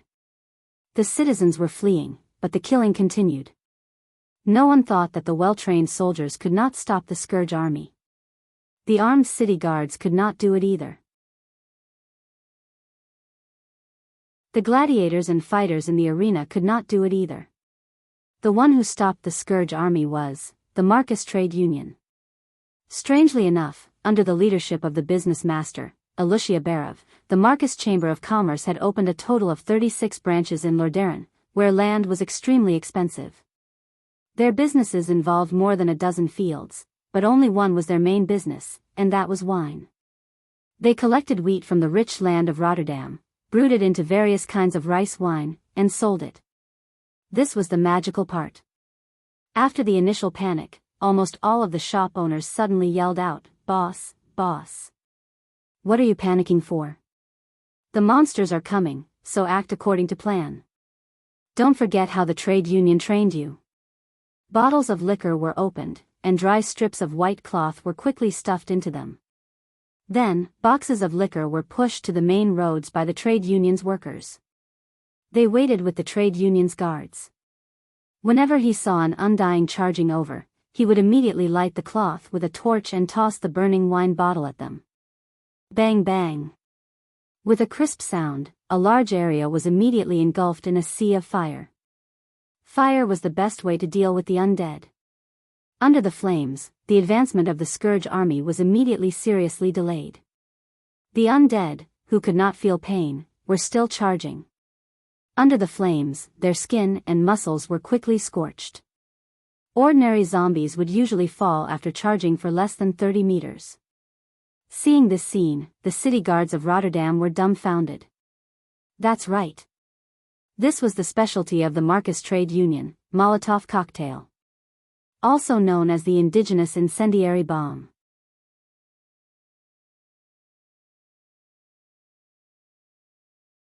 Chapter 719. As a transmigrator, the most painful thing was knowing that a tragedy was about to happen, but not being able to stop it. Arthas was a classic example. 10 years ago, this noble prince was still a good young man, a pure and handsome man who believed in the holy light. Who would have thought that one day, he would turn into a trap? He turned from a great holy knight to a death knight, and even stabbed his father in the back. Before Arthas officially turned against him, Duque could not tell the world, "Yo." It was obvious that Arthas had a rebellious streak in the back of his head. "Tyrrhenas, you should kill your only son as soon as possible and get a younger queen to give birth to an heir." In order to prevent Arthas from turning from a loyal subject to a traitor, Duque had made a lot of preparations. Unfortunately, because Karazhan was accidentally blown up, Duque, who thought he still had a lot of time, could not proceed to the next stage of preparations. Fortunately, the foreshadowing was still laid. The Molotov cocktail, incendiary bombs that were extremely famous during World War II on Earth were placed in the main commercial areas of Rotterdam in advance, legally, and grandly.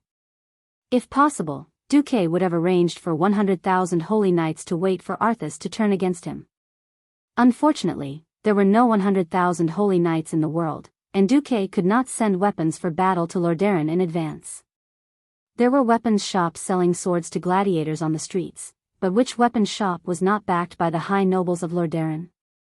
The fact that Duque's Chamber of Commerce could sell alcohol and all kinds of luxury goods in Lordaeron was already the result of Tyrrhenas not falling out with them. Who would have thought that the bottles of liquor that were placed on the wine racks every day and watched by countless customers could be used to deal with the Calamity army as long as they were lit on fire and thrown out with strips of cloth? The people of Lordaeron were stunned. In the end, some courageous city guards threw away their swords and took shields and incendiary bombs to fight the zombies. This bought precious time for the citizens to escape. In the south of the city, something magical happened again. Dozens of huge cylindrical towers were blown up by the dwarves' secretly planted explosives. This was not a tower made of bricks. Although it was crude, it was clearly a huge pipe made of pig iron. Its weight directly crushed the southern city wall. The south side of Lordaeron City was close to Lordaeron Lake, and its city walls were the weakest because the military port and commercial pier were right outside the city. With the protection of the coastal turrets, the southern city wall was the weakest. More than a dozen large pipes that could allow two people to pass through side by side collapsed, revealing an escape route. The citizens could escape from the city through the passageway. At this moment, under the command of the Marcus Merchant Guild's chief steward Makarov, the elite soldiers who were supposed to be the guards of the caravan also rushed over to open up a path for the citizens of Rotterdam City to escape. Makarov shouted, "Push the goods into the lake. Tie all the boxes that can float on the water to the back of the boat and let the citizens carry them." Lake Lordamir was a super-large lake with very developed water transportation, and its geographical location was very important. To the north was Rotterdam City, to the west was the silver pine forest that was being rebuilt, and to the south was the city of magic, the city of Dalagen. To the southeast, one could pass through the Dalagen and directly reach the fertile Hillsbrad Hills. After 13 years of continuous development since the Dark Portal's second year, the scale of Lordaeron's pier was quite large. Goods from all over the north of Rotterdam were gathered here, transported to the south, and then transported from South Shore to the southern continent. The volume of goods handled was as high as 10,000 tons per day. This was not the modern pier from before Duque's transmigration. 10,000 tons was a very shocking number in this era. The docking of the many ships gave the citizens of Rotterdam their last hope to escape. Under the command of Duque's chief steward Makarov, the ships would leave as soon as they were full, never stopping. Later on, there was even a ship that set sail with a string of tails tied to the back of the ship. Anything that could carry people, such as floating logs and boxes, they set sail without delay. Unfortunately, as Arthas finally reacted to the situation, the retreat of the citizens became more and more difficult. First, huge spider-like creatures appeared in the south of the city. These were cave demons, creatures that had the genes of both humans and spiders. These cruel demons were once the lords of the ancient spider kingdom of Noscent, Ejonirab. When they spat out small spiders at the warriors who threw the Molotov cocktails, the line of defense that protected the citizens began to crumble. The fist-sized black spiders descended from the sky. Such long-range attacks were impossible to defend against in the dark of the night. As long as the spiders came into contact with them, the spiders had countless ways to kill a human warrior. The sharp mouthparts could easily bite through thin iron armor. The poisonous thorns would blister on the spot once they pierced into human skin. The poison in the thorns and mouthparts would invade the human nervous system and paralyze a strong human soldier in the shortest amount of time.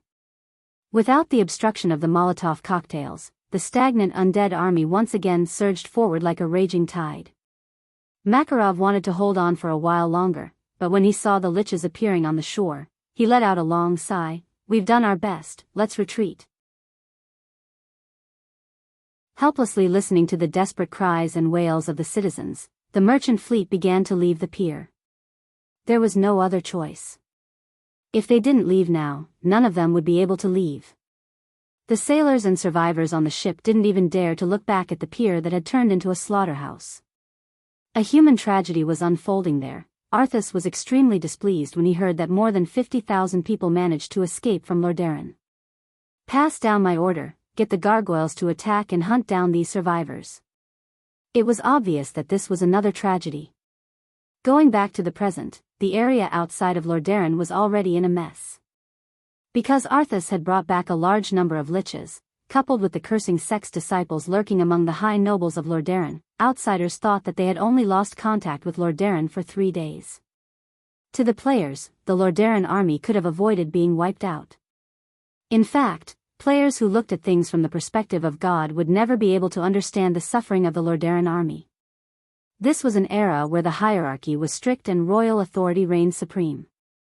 Mobilizing an army without a military order was a capital offense. This was also an era where communication was terrible. After more than 10 years of development, the cost of sending magic messages was still rather high. After all, it would only be reliable if there was at least a sky mage on duty. Furthermore, there was the interference of the elemental waves in the atmosphere. Hence, unless it was an emergency or the level of the magic messenger was rather high, all military orders were not allowed to be sent using magic messages.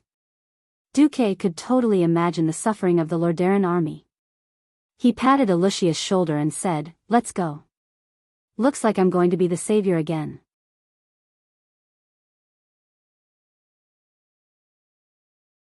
Chapter 720. What was a hero? A hero was a very vague definition. You couldn't be a hero just because you wanted to. A truly great hero couldn't be born in peaceful times. Only, save a building from collapse, save the people from disaster. This was a true great hero. After 10 years, Duque's face seemed to be fixed at 20 years old. He was young, but had the unique calmness and wisdom in the world. His black eyes seemed to be able to see through the future. They were always so deep and enchanting. Alicia thought back to the past 10 years. She had taken care of the affairs of the Marcus family without a valid reason. She had suffered a lot. She had thought of giving up more than once.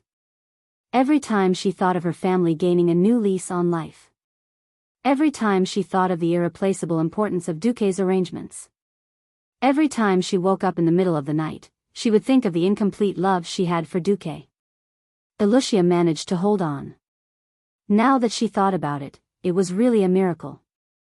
Unknowingly. Involuntarily. Inside the carriage, Alicia once again stretched her fair neck and offered her red lips. Woo, Duque didn't refuse. He could clearly feel that the two peaks of the Barav family were more important than 10 years ago. If it wasn't for the fact that time didn't allow for romance, Duque really wanted to do Alicia right there and then.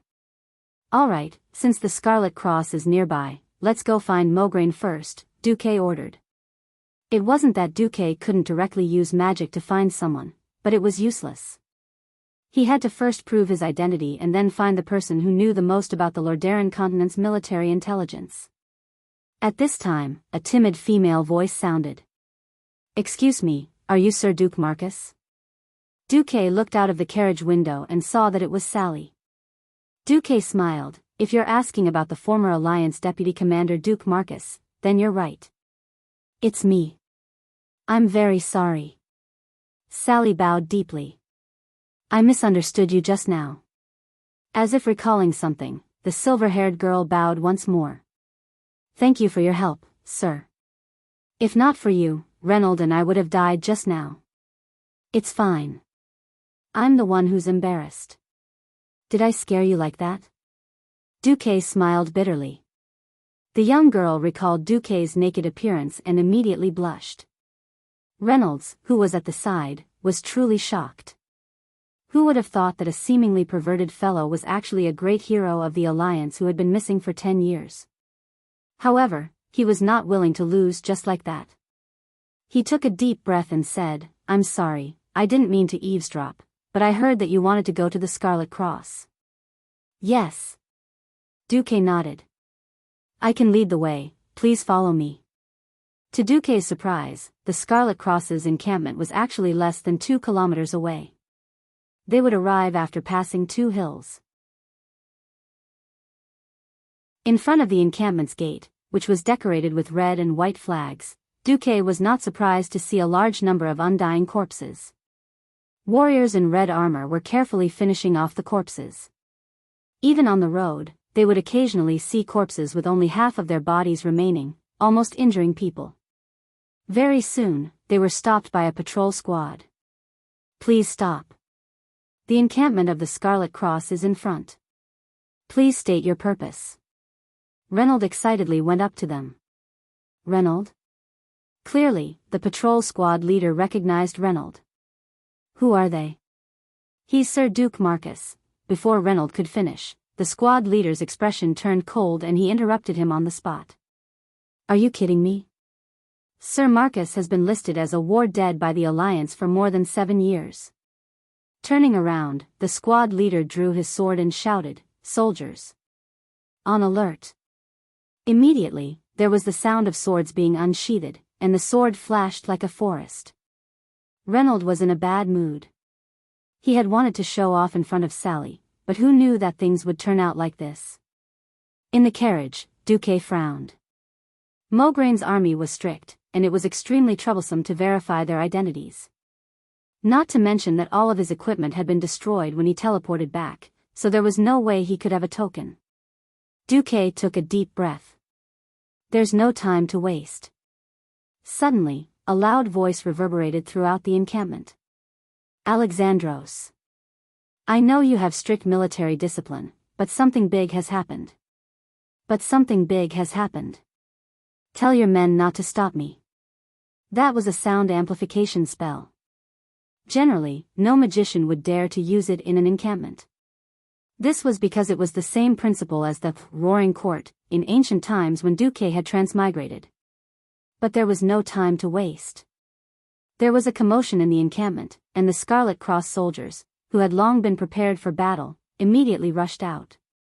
At this moment, another deep voice came from the main tent. Unlike Duque's trick, this was a simple, thunderous voice that created a shocking effect.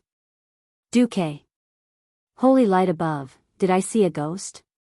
Or did I really meet another resurrected one? Soldiers, listen up. Get out of the way, let him in quickly. The first half of the sentence was for Duque, and the second half was for the soldiers below to hear. The soldiers were extremely shocked. They had followed Lord Mograine for so many years, but this was the first time they had heard their commander ignore military discipline and shout so intimately. The patrolling soldiers who had stopped Duque all had stern expressions. They all stepped aside and saluted at the side of the road. The wooden gate of the encampment suddenly opened, and the new soldiers were shocked to find that the veterans beside them were actually quickly tidying up their appearances. Sir, this is, brat, polish your eyes. It's not every year that you get to witness the return of a legendary hero. 10 years had passed, but how many decades did one have in life? The veterans of those years had either died on the battlefield or returned home due to injuries. Most of those who remained in the army had become officers. No veteran who had experienced the Second Battle of the Dark Portal would forget the legendary name of Duke Marcus. Because, this name represented victory. This name was full of wisdom. This name symbolized fearlessness. Every officer spontaneously stood beside the gate of the encampment. Not in the current military ranks, but in the ranks of the veterans of the past. The aura of a veteran mixed with the murderous aura of a veteran, but also from the bottom of their hearts. This complicated feeling infected every soldier, and they unconsciously lined up behind their superiors. Looking at the deputy commander of the Alliance, who was wearing a wizard robe and whose face had hardly changed, the veteran's eyes were brimming with tears. A guard of honor shouted, to the legendary hero, His Excellency Duke Marcus. The next moment, there was a tsunami of shouts. To His Excellency Marcus.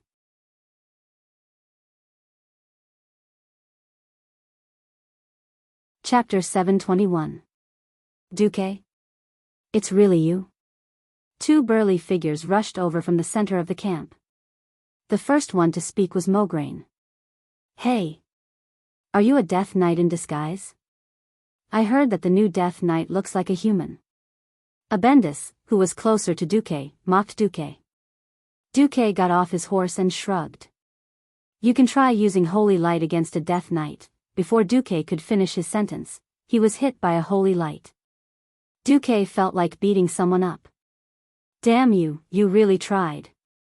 Sorry, for now, holy light is the best way to distinguish the living from the dead, as well as those damned cursed disciples. Mograine's expression did not change. Then, in the next second, Mograine's rigid and square face that was filled with the aura of a soldier seemed to have melted like ice.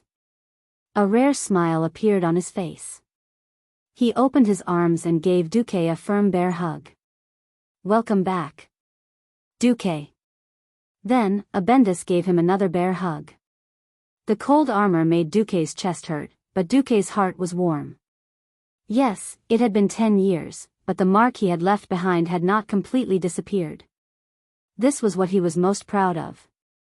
At this time, Mograine was shocked to see the two timid figures beside Duque. Renaud? What are you doing in Sir Marcus' convoy? Father, the sharp-eyed old Mograine saw the battle marks on Renaud's body and immediately became angry. I told you not to run out at a time like this. See, you've caused trouble for Sir Marcus, haven't you? No, Sally hurriedly defended Renaud. Sir Mograine, it's my fault. I heard that an old granny is sick. I ran out of the barracks to treat the old granny without permission, but who knew that I would run into Sir Marcus? I ran into Sir Marcus. The words of the two juniors sounded like a bunch of lies. Old Mograine grew angrier as he listened. He was about to explode when Duque stopped him. I'm sorry, Alexandros. I destroyed all my equipment and clothes when I teleported here. It was your son and Miss Sally who helped me a lot. Old Mograine and Abendus' expressions turned strange. Wait, isn't this naked? Generally speaking, this was a very shameful thing. Unfortunately, Duque did not have this awareness at all. Never heard of it, a gentleman shows his balls, while a villain hides his penis? It couldn't be helped that he would drop his equipment and clothes during super long-distance teleportation. Duque shrugged, yeah, even this mage robe was given to me by Lucia. Obviously, this was a set of clothes in Duque's size. Old Mograine had a headache. Why was there so much information when Duque came back? In fact, Duque also had a lot of information. He did not expect that the boy and girl just now were also very famous. That's right, among the players, they had a very famous nickname, the Bloody Dog Couple. It was not that they were the kind of dog couple that defiled public morals. It was purely because they were bosses in a dungeon, and the players had gotten too much equipment for them. Somehow, they had become a dog couple. However, in the original history, Renaud Mograine was another example of someone who sold out. As for the girl named Sally, needless to say, she was definitely Sally Metwain, who was known as the White Legs. She was also a female character who was full of sadness but also extremely popular. Throughout the history of Azeroth, Sally had spent most of her time in the Scarlet Crusade, a fanatical anti-Scourge army organization. However, in the end, when Bolvar Fordragon became the third Lich King and stood on the side of Azeroth, Sally became one of the four horsemen of the apocalypse as a Death Knight and became the main force against the Burning Legion. Sigh. White Legs. It was a pity that she became a madwoman and then a Death Knight. Duque shook his head to get these thoughts out of his head. Alessandro, I'm a little late. Fortunately, it's not too late. Tell me the situation first, I need all the information. Old Mograine immediately welcomed Duque and Alusia into the big tent anxiously. After asking about the situation of Theon and a few other old friends, Mograine quickly got to the main point. We're here to fight the orcs. The information we received was that there were more than 3,000 orcs preparing to cross the Alterac Mountains and attack Goldenhold Castle. However, we suddenly lost contact with Lordaeron. Thinking back to Prince Arthas' victory ceremony 3 days ago, we were afraid that the demons had attacked Lordaeron. Abendus added, to make matters worse, not only could the portal to Lordaeron not be opened, but we also lost contact with the messengers and Griffin Knights we sent back. Then, a lot of undead suddenly appeared near the camp. Worst of all, they were originally residents of Terran Mill and the nearby area. Mograine gritted his teeth, if it wasn't for your sudden return, we would have been preparing to return to Lordaeron. Going back to die? Duque's plain words caused the temperature in the big tent to drop by 10 degrees. Mograine, Abendus, and more than 15 high-ranking officers' facial muscles stiffened. I received news that the entire Northrend expedition was a scam made by the demons. Arthas and his army were all wiped out. Everyone was shocked by Duque's words. Impossible. Mograine, the most loyal of the Menethil royal family, staggered and almost lost his balance. Duque, everyone in the North Stream port saw the prince's victory. This kind of thing. Abendus still had a sliver of hope. He hoped that this was just a bad joke. Duque shook his head. Arthas and his soldiers have returned, in the form of a Death Knight. He suddenly recalled his subordinate's report, which stated that most of Arthas' troops had been wearing hoods. Although they had claimed that they had suffered frostbite to their faces in the Northlands, and some of them had even suffered frostbite to the ears and had no choice but to cut them off, How could it be possible that thousands of people had suffered frostbite? Mograine suddenly felt the world spin. He suddenly felt like the whole world was collapsing. For a great minister who had served the Menethil royal family for generations, this news was too cruel. The only heir to the kingdom had become a death knight. He stared at Duque, hoping to see any signs of lying. Unfortunately, he was destined to be disappointed. Do you remember the emergency evacuation drill I announced before? If I'm not wrong, we will soon find survivors near Lake Lordaeron. Mograine's body shook violently, but he finally stood up straight. Duque, what's the worst possibility? Duque's words were like knives. Arthas will turn 3 million Lordaeron people into undead, and then sweep through the entire Lordaeron continent.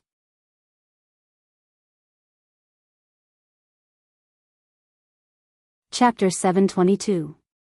After Duque said this, all the generals trembled. Duque was by no means an alarmist. The Third War of the Dark Portal was the most destroyed kingdom since the establishment of the Alliance. According to the original history, Lordaeron, Dalagen, and Kuel Salus were all trampled by the Death Knights and destroyed. And Stromgarde, which had also left the Alliance a few years ago, although Rapidhold did not really fall this time, it was also greatly damaged, which directly led to the fragmentation of the entire kingdom.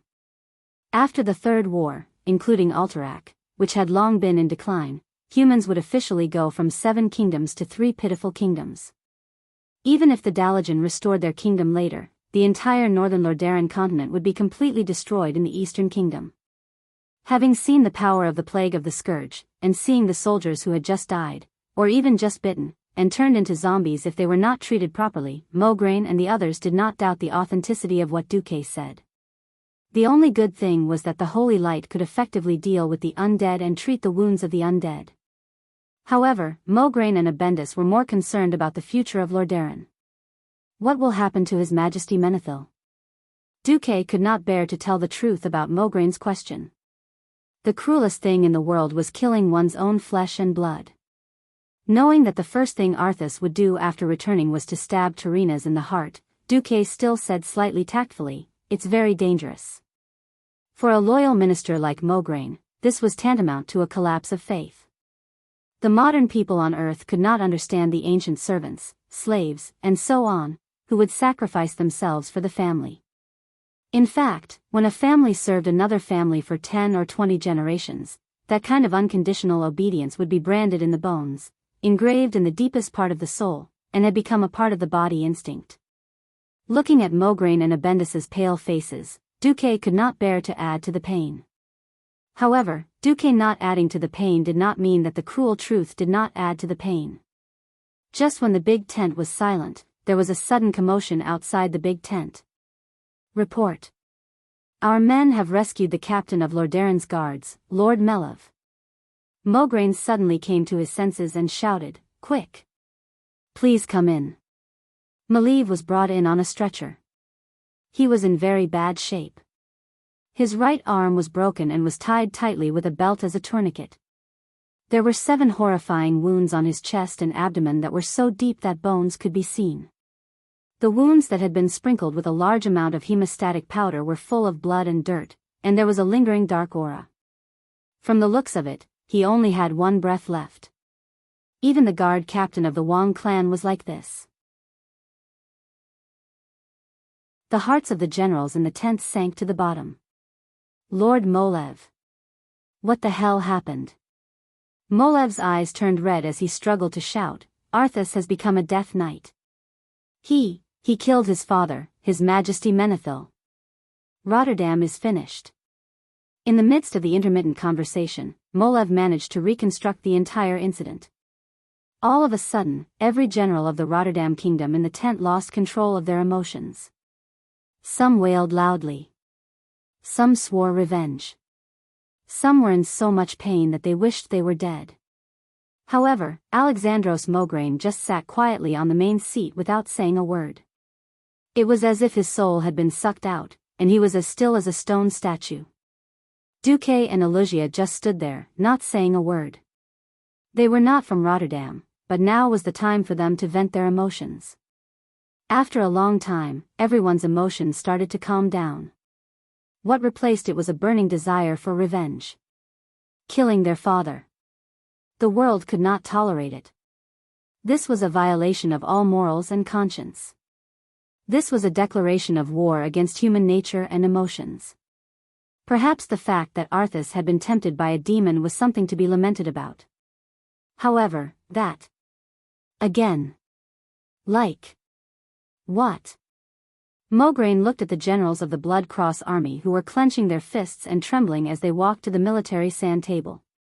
He almost ordered the entire army to move to Rotterdam City and take revenge on Arthas at all costs. However, they were shocked to see Duque walk up and press down on the back of Mograine's hand. "What are you doing?"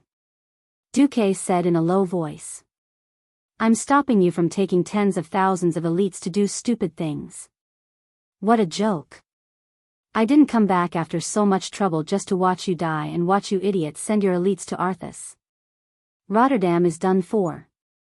Since the royal bloodline of Rotterdam has been severed, from today onwards, the Blood Cross will no longer listen to the alliance. We will complete our revenge in our own way," Mograine said resolutely. "Duque. Don't stop us. At least we'll still be friends." Abendis immediately echoed. Duque almost fainted.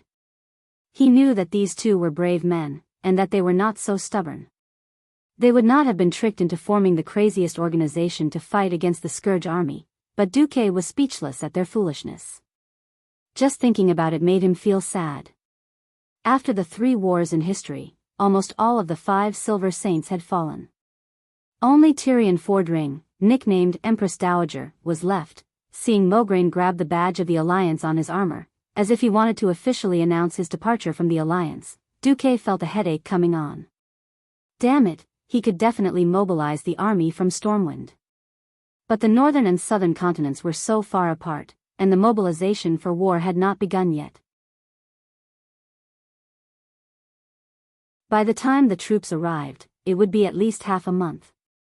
By the time all the soldiers and equipment arrived, it would be too late. If the Blood Cross, the most capable and largest army in the entire Rotterdam, went to seek death, the situation in the northern continent would be beyond redemption. In this oppressive atmosphere that almost froze the air, a flash of inspiration suddenly flashed through Duke's mind. Duque suddenly turned around and looked at Elugia beside him. Vanessa's team, Elugia suddenly came to a realization as well. They're in the East Elven Forest right now. Originally, Duque had wanted to protect this secret until the end of time, so that the pure and beautiful woman could live a carefree life. But things did not go as he wished. Sorry, Duque took a deep breath and threw out a shocking bomb. Wait. Mograine, Abendis, you swore to protect the royal family of Menethil, right? Yes. Of course, that doesn't include that filthy undying monster who killed his own father. Mograine's eyes were bloodshot. All right then. What I wanted to say is that the bloodline of the Menethil royal family has not been severed.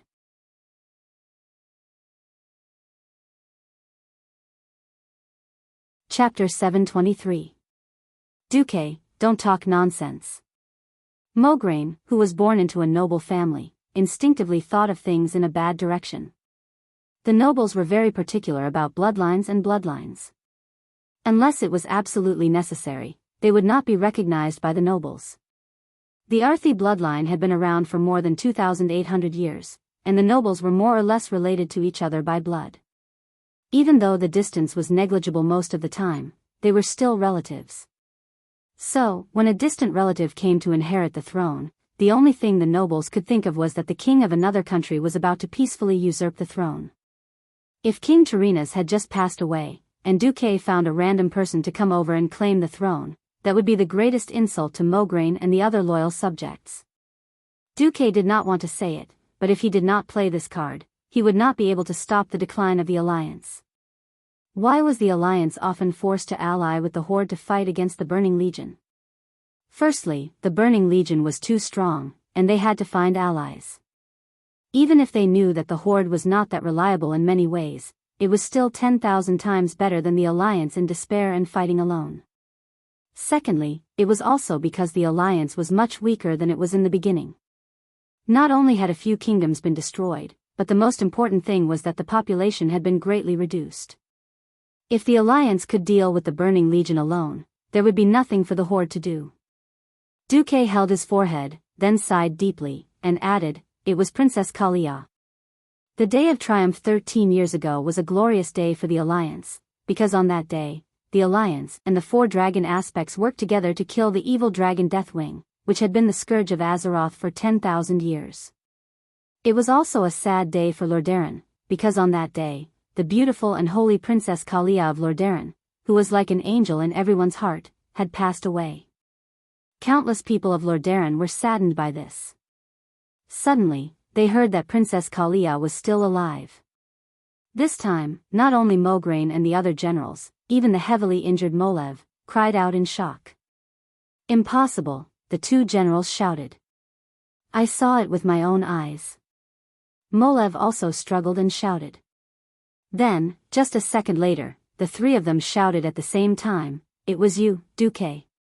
Coincidentally, the person who was here right now was one of the witnesses who had participated in the meeting in the throne room on the day of triumph. "I clearly remember that when I was covering His Majesty's retreat, it was you, Duque, who saved Her Highness." Mograine was the first to speak. "Duque, you bastard. Did you switch?" Abendus continued to imagine. "Impossible, I saw Her Highness Kalia with my own eyes." Molev screamed.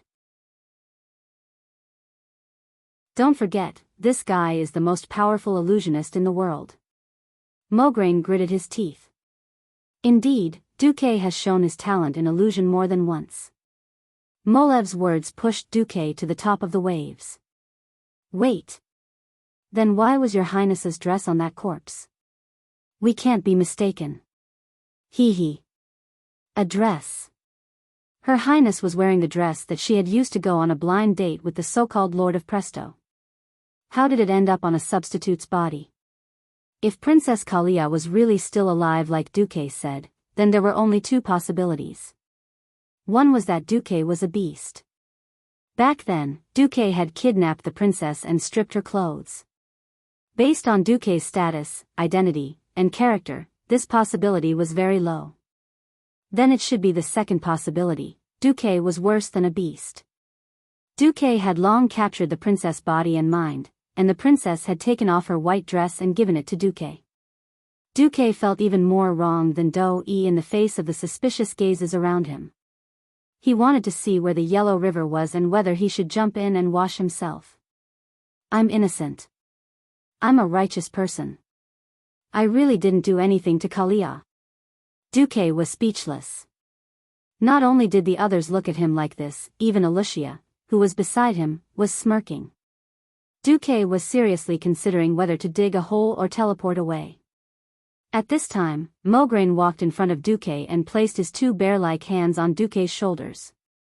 "If you weren't the Duke Marcus who refused to be a king and was regarded as a hero by the Alliance and a saint by millions of people, I would definitely pull out my sword and kill you right now." Mograine was right. This was too much of a coincidence. The prince of the largest kingdom in the Alliance, Lordaeron, had turned into a Death Knight and stabbed his father to death. Over here, Duque had made the only legitimate heir appear. If it was someone else doing this, it would definitely be seen as the biggest political conspiracy since the founding of the 7 kingdoms. However, Duque was full of righteousness. His holy name and achievements were too dazzling. Even Duque himself did not believe in his own moral integrity, but everyone did. Mograine changed the topic naturally. "I believe that no one in Lordaeron will care about your motives and goals for harboring the princess. As long as you show us proof that the princess is still alive, you will be the greatest benefactor of the Lordaeron people." It was not just Mograine. Everyone else nodded in unison. Princess Kalia was still alive. This was too important. The bloodline of the Menethil royal family, which had ruled this land for 2,800 years, had not been severed. This was definitely the greatest comfort in the hearts of the Lordaeron officials. Princess Kalia would become a flag that would lead the people of Lordaeron, who had almost stepped into the endless abyss, to stand up again. At this time, Duque turned his head and nodded at Alicia, who was beside him. Lucia immediately began to cast a spell.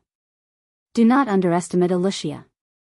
In the 10 years that Duque was not around, Lucia had already displayed the boss-level talent that she should have in history and advanced to a Radiant Moon Mage. Opening a teleportation portal or something was not a problem. Watching Lucia's graceful figure disappear into the teleportation portal, Duque did not move. Before seeing Kalia, he was a hostage. Although Mograine was familiar with him, he would not be careless in such an important matter.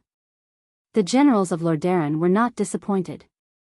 In just a short 3 minutes, a beautiful and noble white-robed priest stepped through the teleportation portal and appeared in front of them. Your Highness Kalia. For a moment, Mograine, Abendis, and Molev could not control their emotions at all. In an instant, they let tears flow down their faces. Her face had changed slightly, but she still had the familiar temperament. The graceful woman in front of them seemed to have walked out of a dust-covered memory. Kalia had matured and become capable. The holy aura around her was many times denser. However, after 13 long years, the generals who had seen Princess Kalia back then still recognized her at a glance.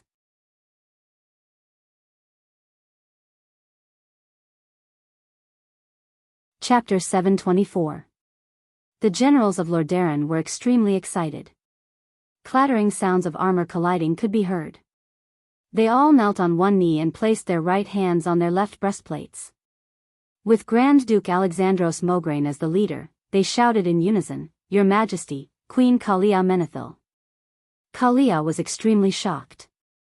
Too many major events had occurred today, and it had long since caused her to be extremely shocked and thrown into disorder. Originally, she and her adventurer team had returned to Marcus City. It used to be the East Valley Sawmill, but was now upgraded to become the main city of Duke Marcus territory. Suddenly, Miss Lucia, who had been taking care of her for the past 10 years and letting her live a happy and exciting life of adventure, returned. She suddenly told her about the change in Lordaeron.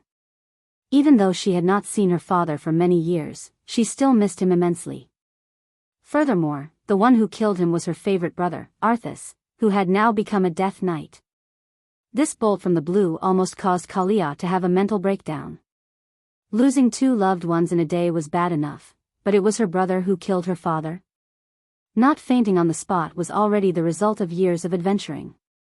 The only good news was that Duque, whom she trusted the most, had finally returned from the void. Duque is back? He's looking for me? Yes. Duque needs you. Now. Go now. Lordaeron needs you to take charge.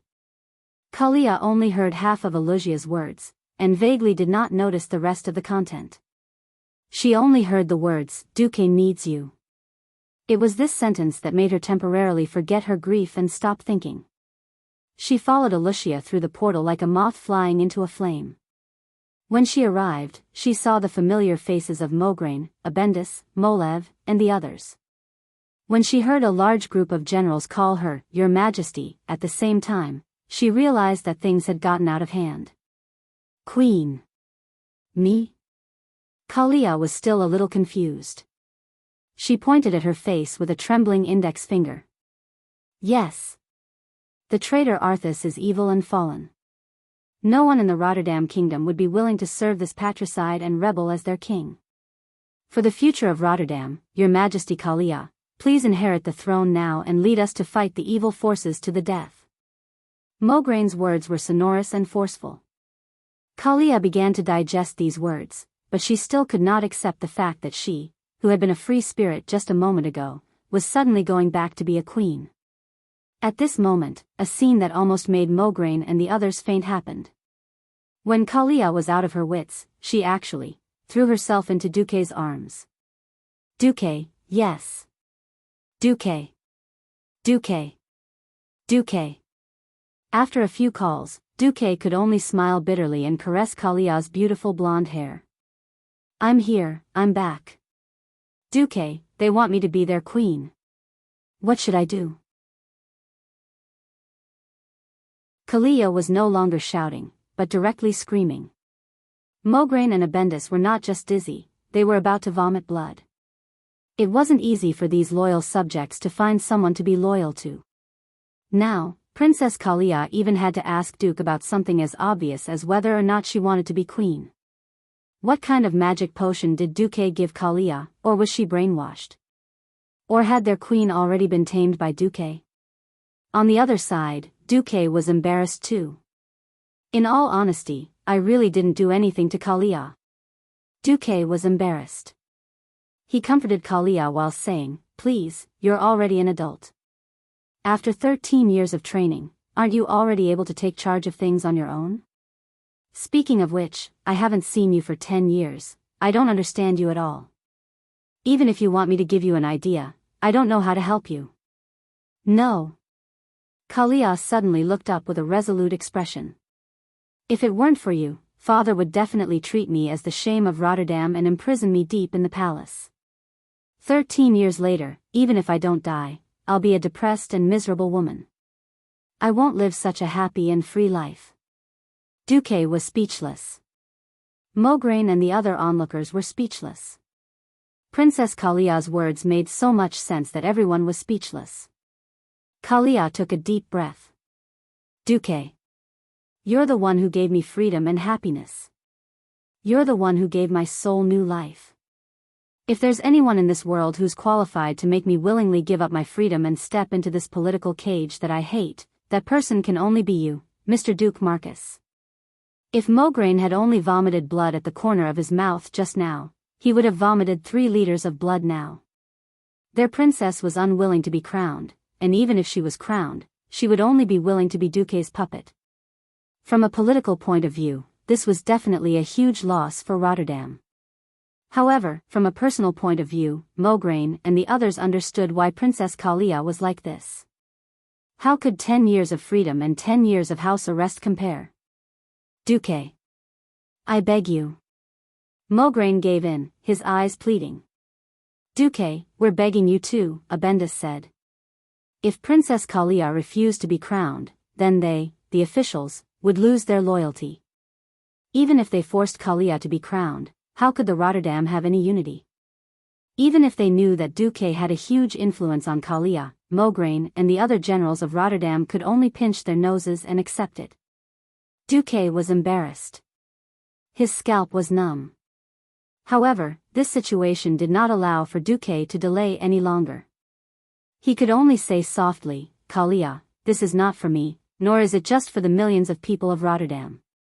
This concerns the future of all humans. If Rotterdam collapses, the evil undead creatures will sweep through the entire continent. Humans, dwarves, gnomes, and elves may all go extinct." Kalia pursed her lips.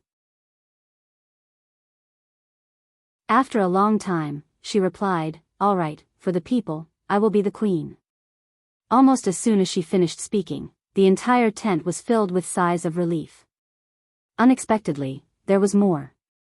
"But before I take the throne, I still want to know your thoughts." "All right." Mograine and the others were about to vomit their souls out. Their gazes were like knives and swords, slashing at Duque's back. These gazes were clearly saying, "Kid, you're lucky. You can do whatever you want later, but let Her Highness be crowned first." Duque's body stiffened. His scalp was numb, and his back was sweating. In the end, Duque said, "Yes. I want you to be crowned." You're tuning into the Biyao's Wuxia Chronicles YouTube channel. Don't forget to subscribe and join us on this journey to catch the most captivating stories.